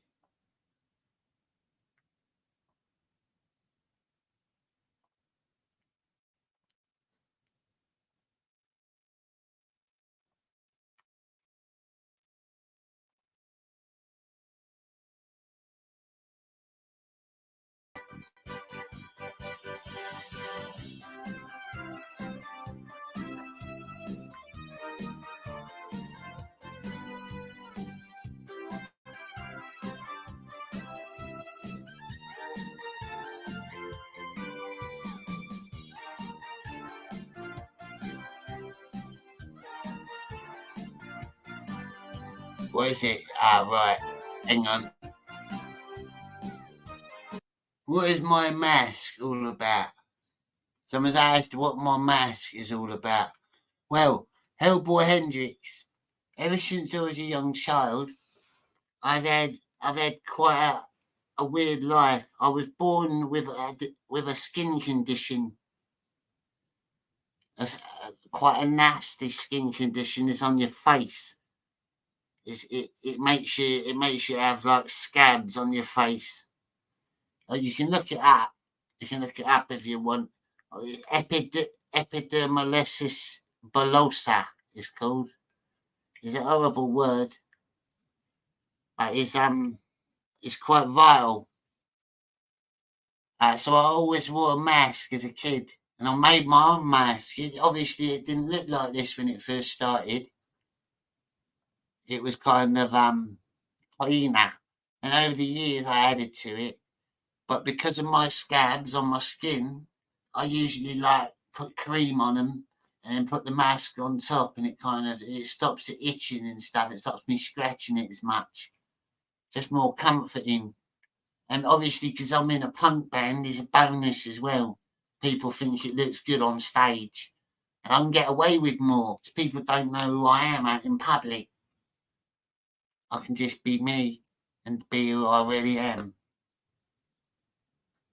The star that I am.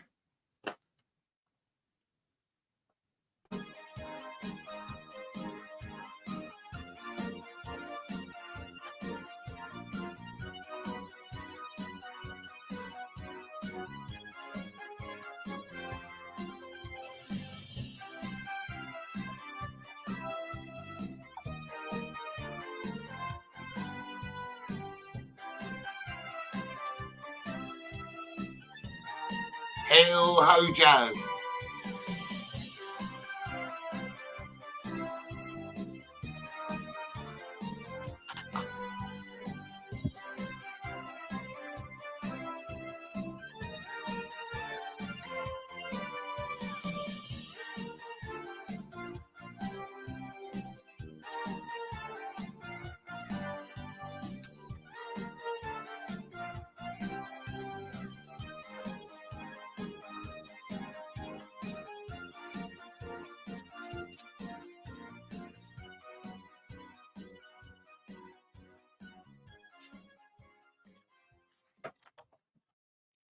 Hello, folks, and welcome to the Jonny Scab Show with your host, Jonny Scab. Now, later on in the show, my little friend Jizz the Dragon will be coming in to talk to you all about... I miss Jizz. He was one of my little mates, he was. Safety. But first up, we're going to be making something. And for that, I have to go into my magic box. What's in my magic box today? This is a show that I made for retarded adults. We have a sock. Now, I'm going to be making It's like a kid's show, but for retarded adults. And preferably, it's better if you use a used sock. Preferably a male sock, because they have smellier feet in general, and it goes a bit stiffer. My voice changed because I had to make my voice a bit higher. Because retarded people hear on different pitch, like a dog. They've got like a different level. So the higher you speak, more like nice you sound to them. This from Pound World for pretty much nothing, or Poundland or something like that, because I recommend you, if you go into shoplift from a cheap Johnny changes his tone depending on who he speaks to. As you know, I'm a master of tone and voices and Anyway, accents. if you can get some tinsel, and basically you take your sock like that, voila. You take your sock and you take your tinsel. Now you can use sellotape. This is cheesy, Johnny. But that sort of makes the process. You like the way us English people talk? I like that you call me English. I hate being called. Well, it's not that bad, but I prefer to be called English than British. I'm not very proud to be British nowadays. The countries that are in Britain aren't really that good anymore. And there you go. There's your centerpiece for a Christmas dinner. You're gonna fucking love it. And that's how Well, I easy fucking love it. is. She will as well. That's how you make your centrepiece for the Christmas dinner. Right, next up, I'm going to be showing you how to make a simple but effective pen holder for stationery and work. All right? So what you'll need for that is my magic box again, my favourite tea. My magic box. And what's in the magic box is... PG tips, that is. It's a simple falling off. Find me on Facebook, the Scab Files. Right, so I'm going to read my first bit of fan mail, and this is from Abundu in Ghana. Right, hello Abundu, thanks for the mail. Right, Abundu says, hello Johnny, I watch you in my village on the TV with the elders, and I think you are very, very, very funny. I want to ask you, why are you called Johnny Scab? Well, that's a good question. Why am I called Johnny Scab? Now, a lot of people have wondered, Abundu, my old mate, a lot of people have wondered, and there's a lot of our history. How you got into punk music and why you like punk music. Yeah, it was big. It was quite a hit amongst the retarded people. They liked it. England.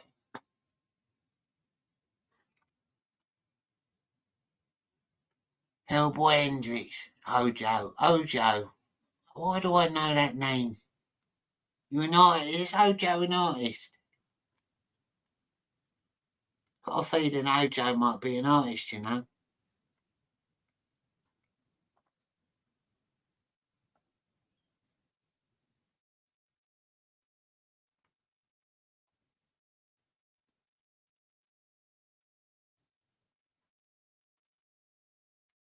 I had some weird stuff on my old channel. It was like a memes that I made as well, sort of.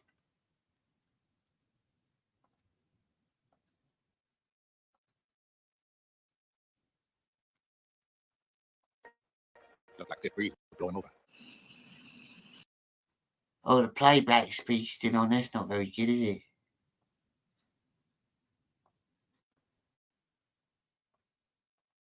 Looked like a stiff breeze would blow him over.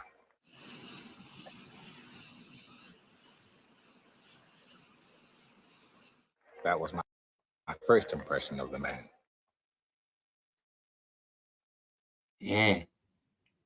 Stiff breeze. I smacked the missus into the gutter because she was asking 10p more than what she was. I smacked the missus into the gutter because she was asking 10p more than what she was worth. 10p more. Smack her in the gutter. Smack the missus. That's not something I'd say, really. I'm not the sort of man that would smack my missus into the gutter. But there are men out there, gutter smackers. But I suppose they're not really men, are they?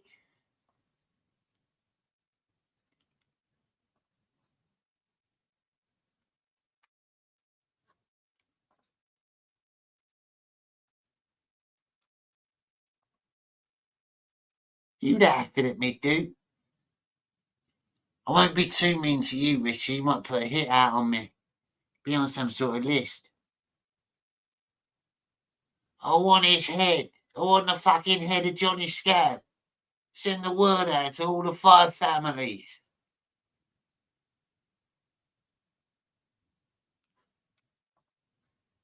Don't piss Richie Dupe off.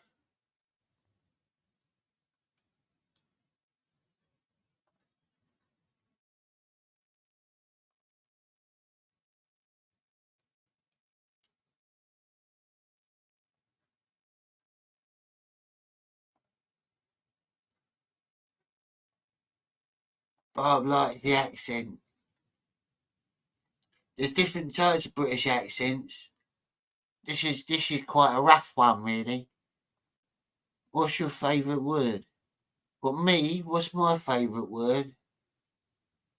Or are you asking someone else? I don't know, really. That's a hard question. Being a master of English like me, it's kind of hard to pick one word because you know them all. It's like That's like asking a fat man to choose just one cake. There's not really a word I could pick.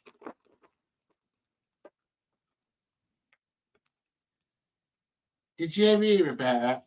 They used to back in the old days, if you were too fat and they wanted you to lose weight, back in poppycock. Oh, poppycock. Yeah, that's a posh word.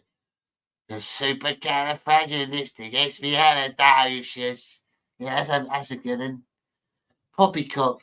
Poppycock is like a posh word that's seldom used here anymore. It's kind of like a proper upper class word.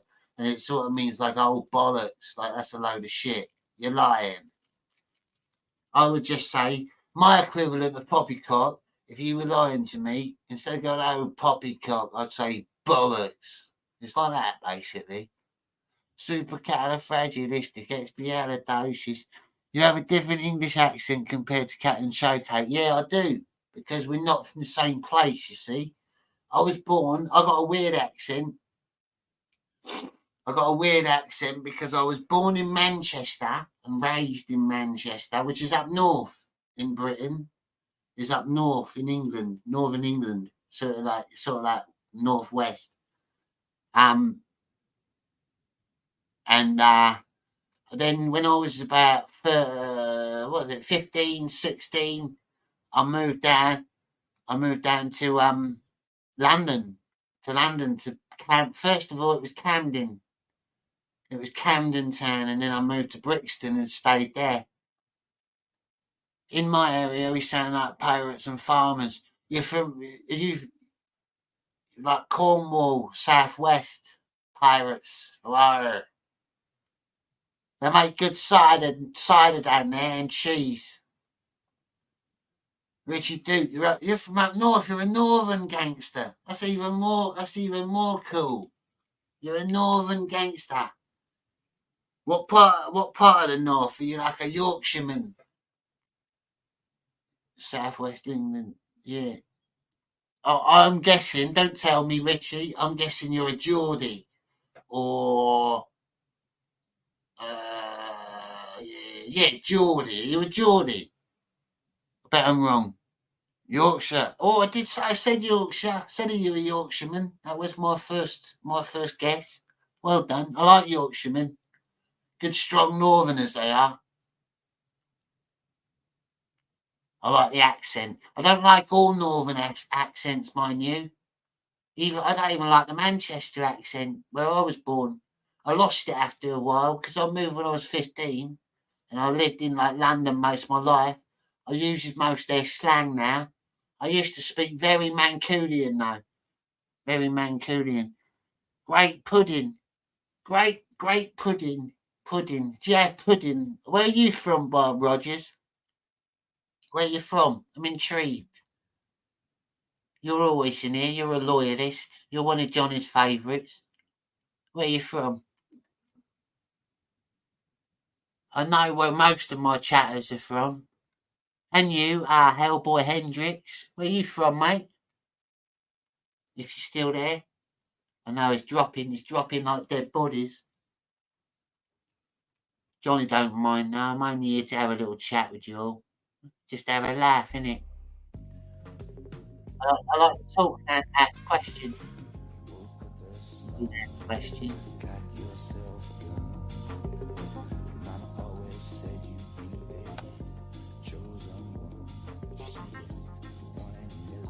Where the Wolverines?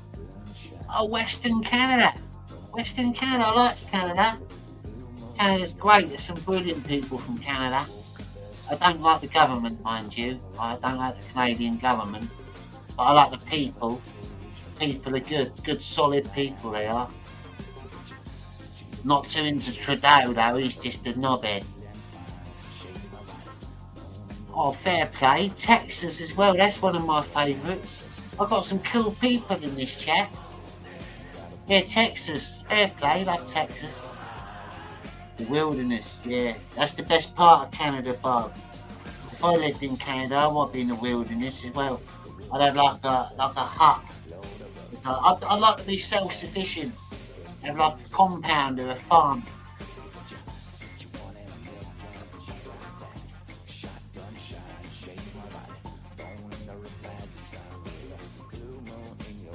Yeah, Biden as well. Little Biden, old man child sniffer. Yeah, he's not too liked over here in Britain. We're more like we support Trump more here. Well, the cool people do. The cool English people support Trump. The cool British people. We don't support him, but we want him to. He's one of your best candidates.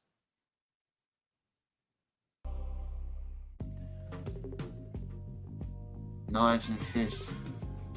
Yeah. Yeah, Britain, England. You gotta learn to fight in England is rough. Kids learn to fight young here in Britain. If you can't fight, then you have like a very soft life. And we do have guns. You can get guns on the black market over here. It's possible. Shotguns, handguns. Assault rifles are very rare. You'd have to have some pretty good contacts to get assault rifles, but it can happen. They do get on the black market. We're known to have Uzis, Magnums, AK-47s been found on the streets of England. In fact, I know someone who got an AK in his attic.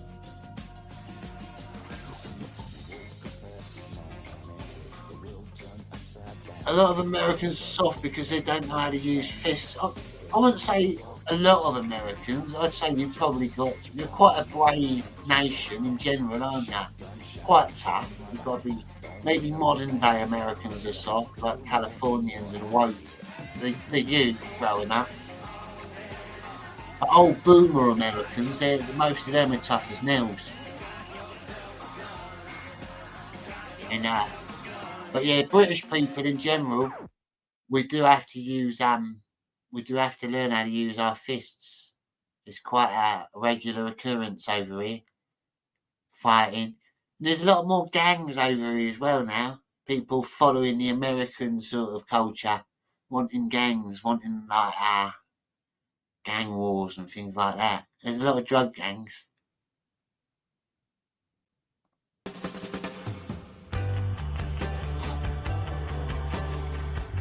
Yeah, under the age of 30, yeah, yes. The majority of people under the age of 30, there's always those anomalies. There's always those people that are the exceptions. I've met a few based younger people, but it's rare. It is rare.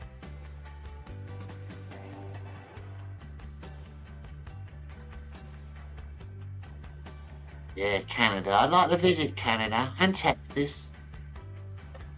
Brilliant.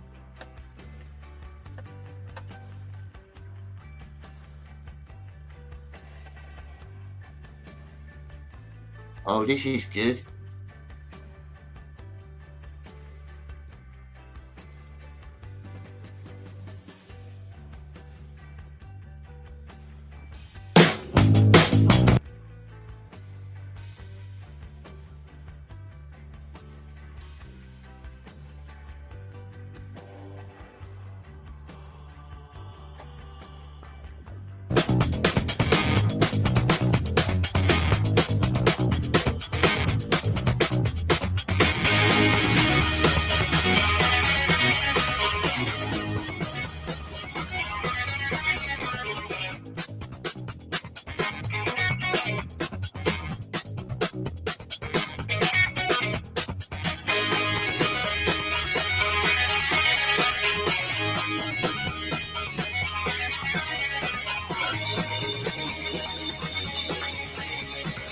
This was a riot, a prison riot in England.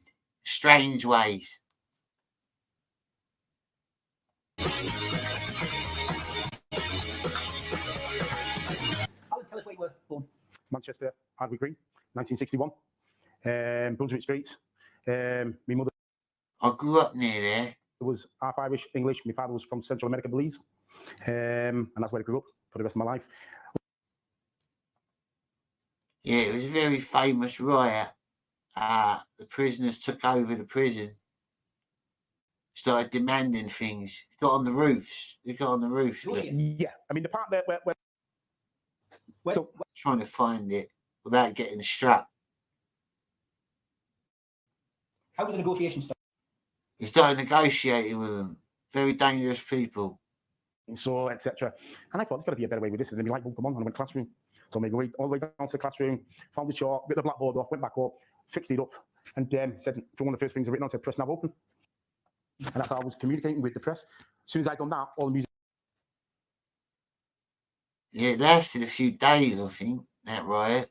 Do you have any prison riots in America? Do you have any big ones? Like where the prisoners took control?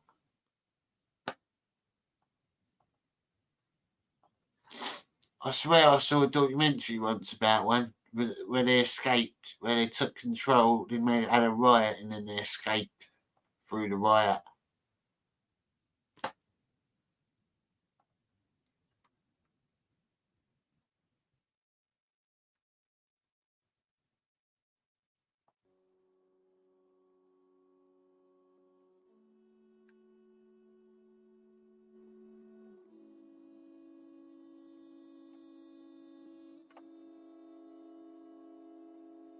Cowboy Hendrix from Texas.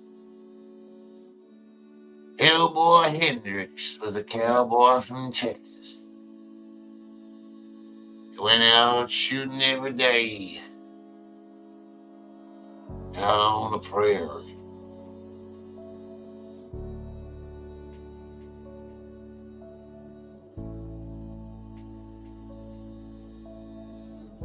I'm guessing, yeah, US prison guards must have like guns. At the most, ours have got like pepper spray, I think. Americans, yeah, Americans. We probably got tasers over here. Americans are bound to have guns. They got like shotgun towers and shit, haven't they, on their prisons? The Ballad of Hellboy Hendrix. Lost cowboy of Texas. He wandered the wilds for many years. Use harsh words. Yeah, harsh words. You stop that. Stop that now. Stop being naughty.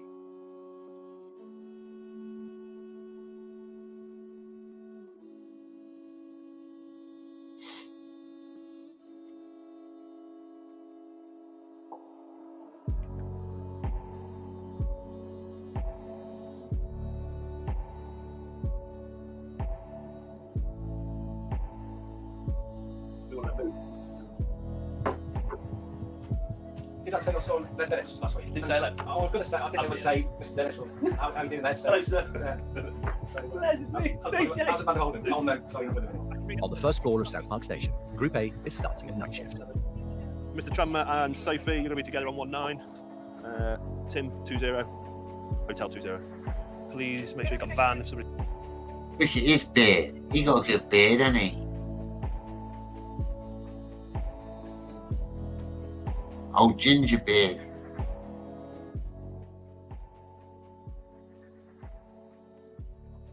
He's already got one, steal one.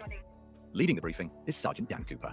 Sophie and James, can you do the urgent, whatever it was, the noisy party or something? Mm-hmm.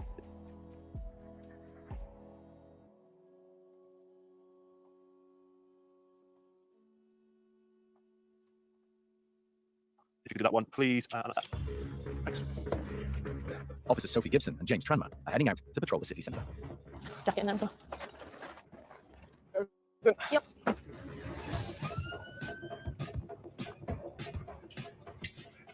You tell me your name? I'm not accepting you. It's Saturday night, and custody is already busy. Look at him. Look at him, that copper there. Look at those arms. Yeah, I might get another one. Let's get full very quickly.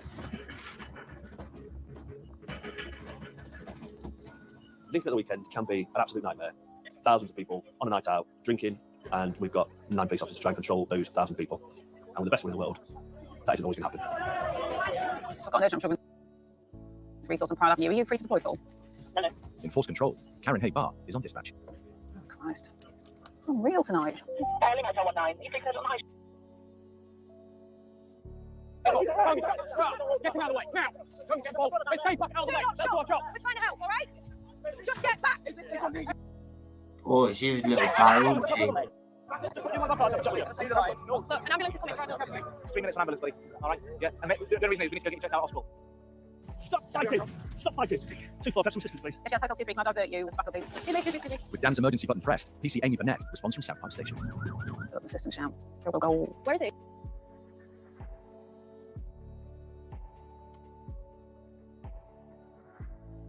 Police.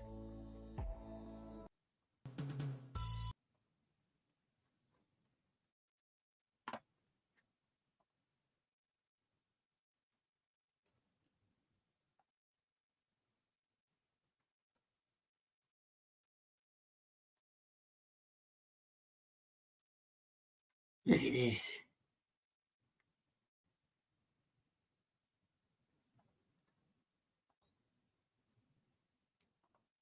Seen this on Twitter, look. Imagine having comic collections like that. Keeping all your books in like airtight frames. Brilliant, isn't it? I love a book archive like that. I'm odd like that. I like books. I've always liked books.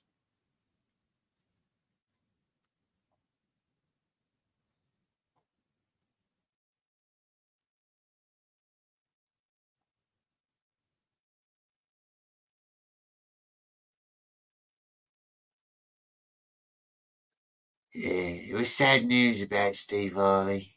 Very sad news. You're gonna miss that. You're gonna miss that artist.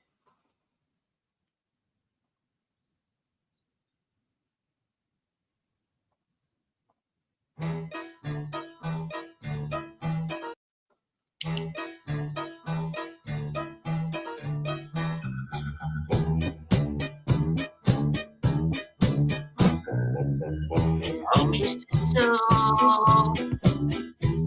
for the world, watch the people and oh, Mr. Soul, it ain't that different, that's how you ain't that different. Yeah, you pay that difference, I'm cool. Come on, it's not cool. Your face and shut again. No one's coming too loud.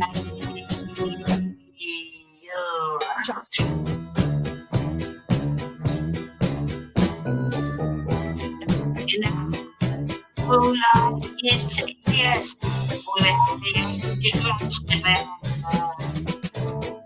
You're so slow. Shift your eyes when you want. In a minute, it's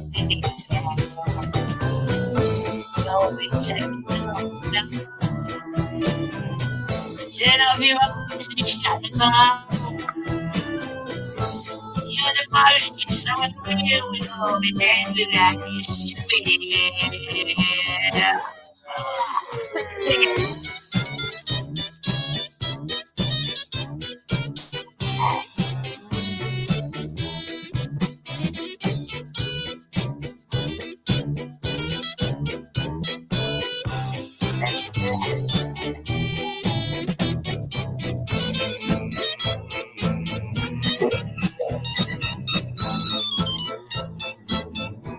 Fucking love Steve Harley.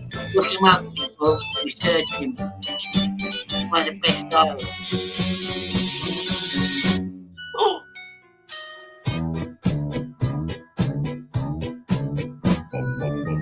Oh, Mr. Soul, go to town and bring the morning of the morning on your way. Mr. Soul, put your feet up on the wall and you begin to feel it rumble. Swung stomach, things I grow. Fight why I sling your ass towards the speaker.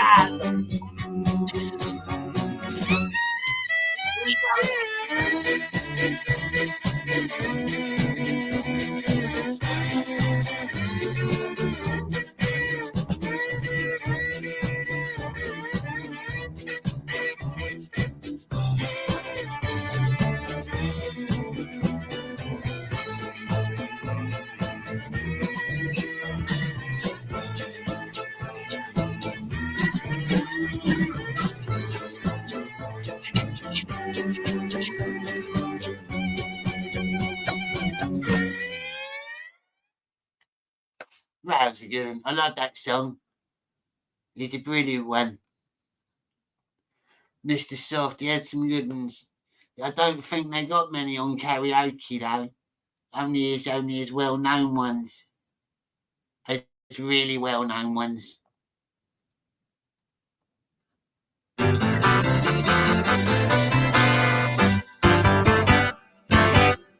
You got it all.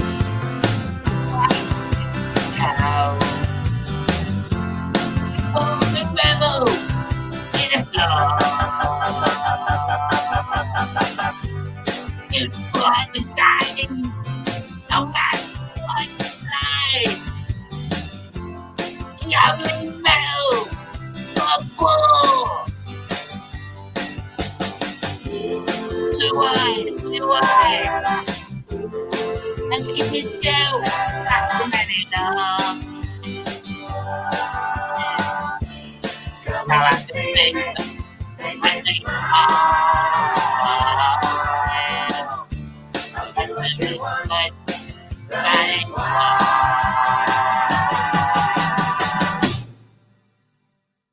there's nothing left. Oh, done and ran away. I'm sorry.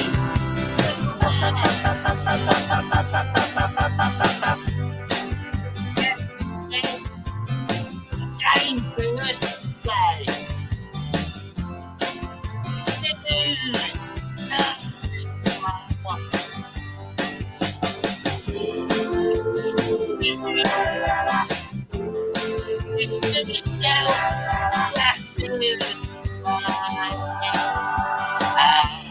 Come up and sing it, make me smile.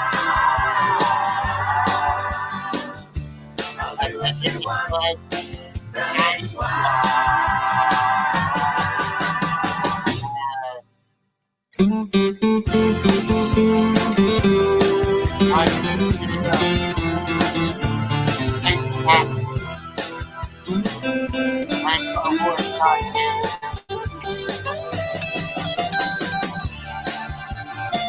I reckon you should do cover it. Cover it.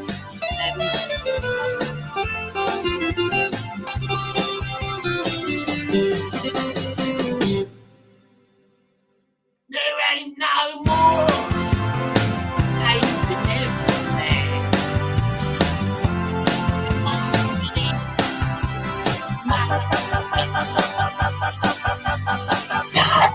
And you ignore what's in everything.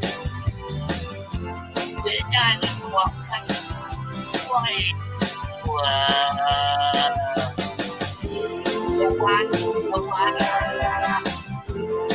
Don't say yeah. Come on and sing it, make me smile. I'll do what you want, running wild.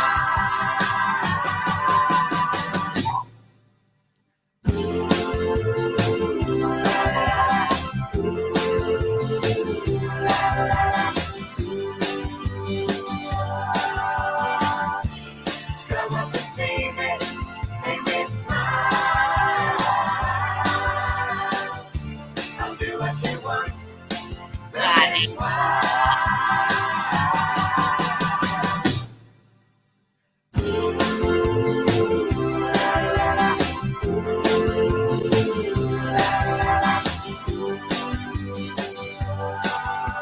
Ladies and gentlemen, come up and sing it, make me smile.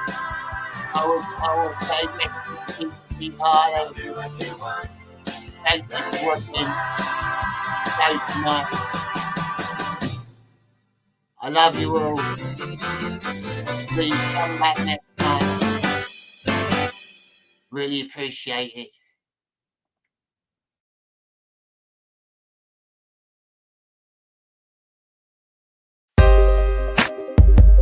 Hey, I just wanna say, I'm back. Goodbye to the people who hated on me. Goodbye to the people who loved me. Goodbye to the people who trusted me. Goodbye, goodbye to everybody. Goodbye to the people who hated on me. Goodbye to the people who loved me. Goodbye to the people who trusted me. Goodbye, goodbye to everybody. Now I've made some changes in my life. Now I've moved on in life. Now it's time to say goodbye.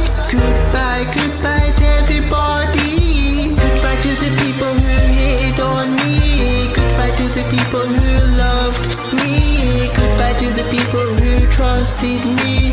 Goodbye, goodbye to everybody. Goodbye to the people who hated on me. Goodbye to the people who loved me. Goodbye to the people who trusted me.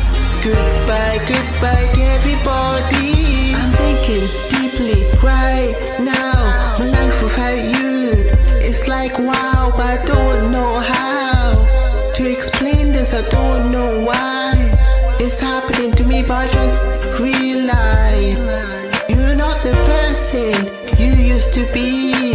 Now I've left this city. This bullshit is not gonna happen again. Goodbye to the people who hated on me. Goodbye to the people who loved me. Goodbye to the people who trusted me. Goodbye, goodbye to everybody. Goodbye to the people who hated on me. Goodbye to the people who loved me. Goodbye to the people who trusted me. Goodbye, goodbye to everybody.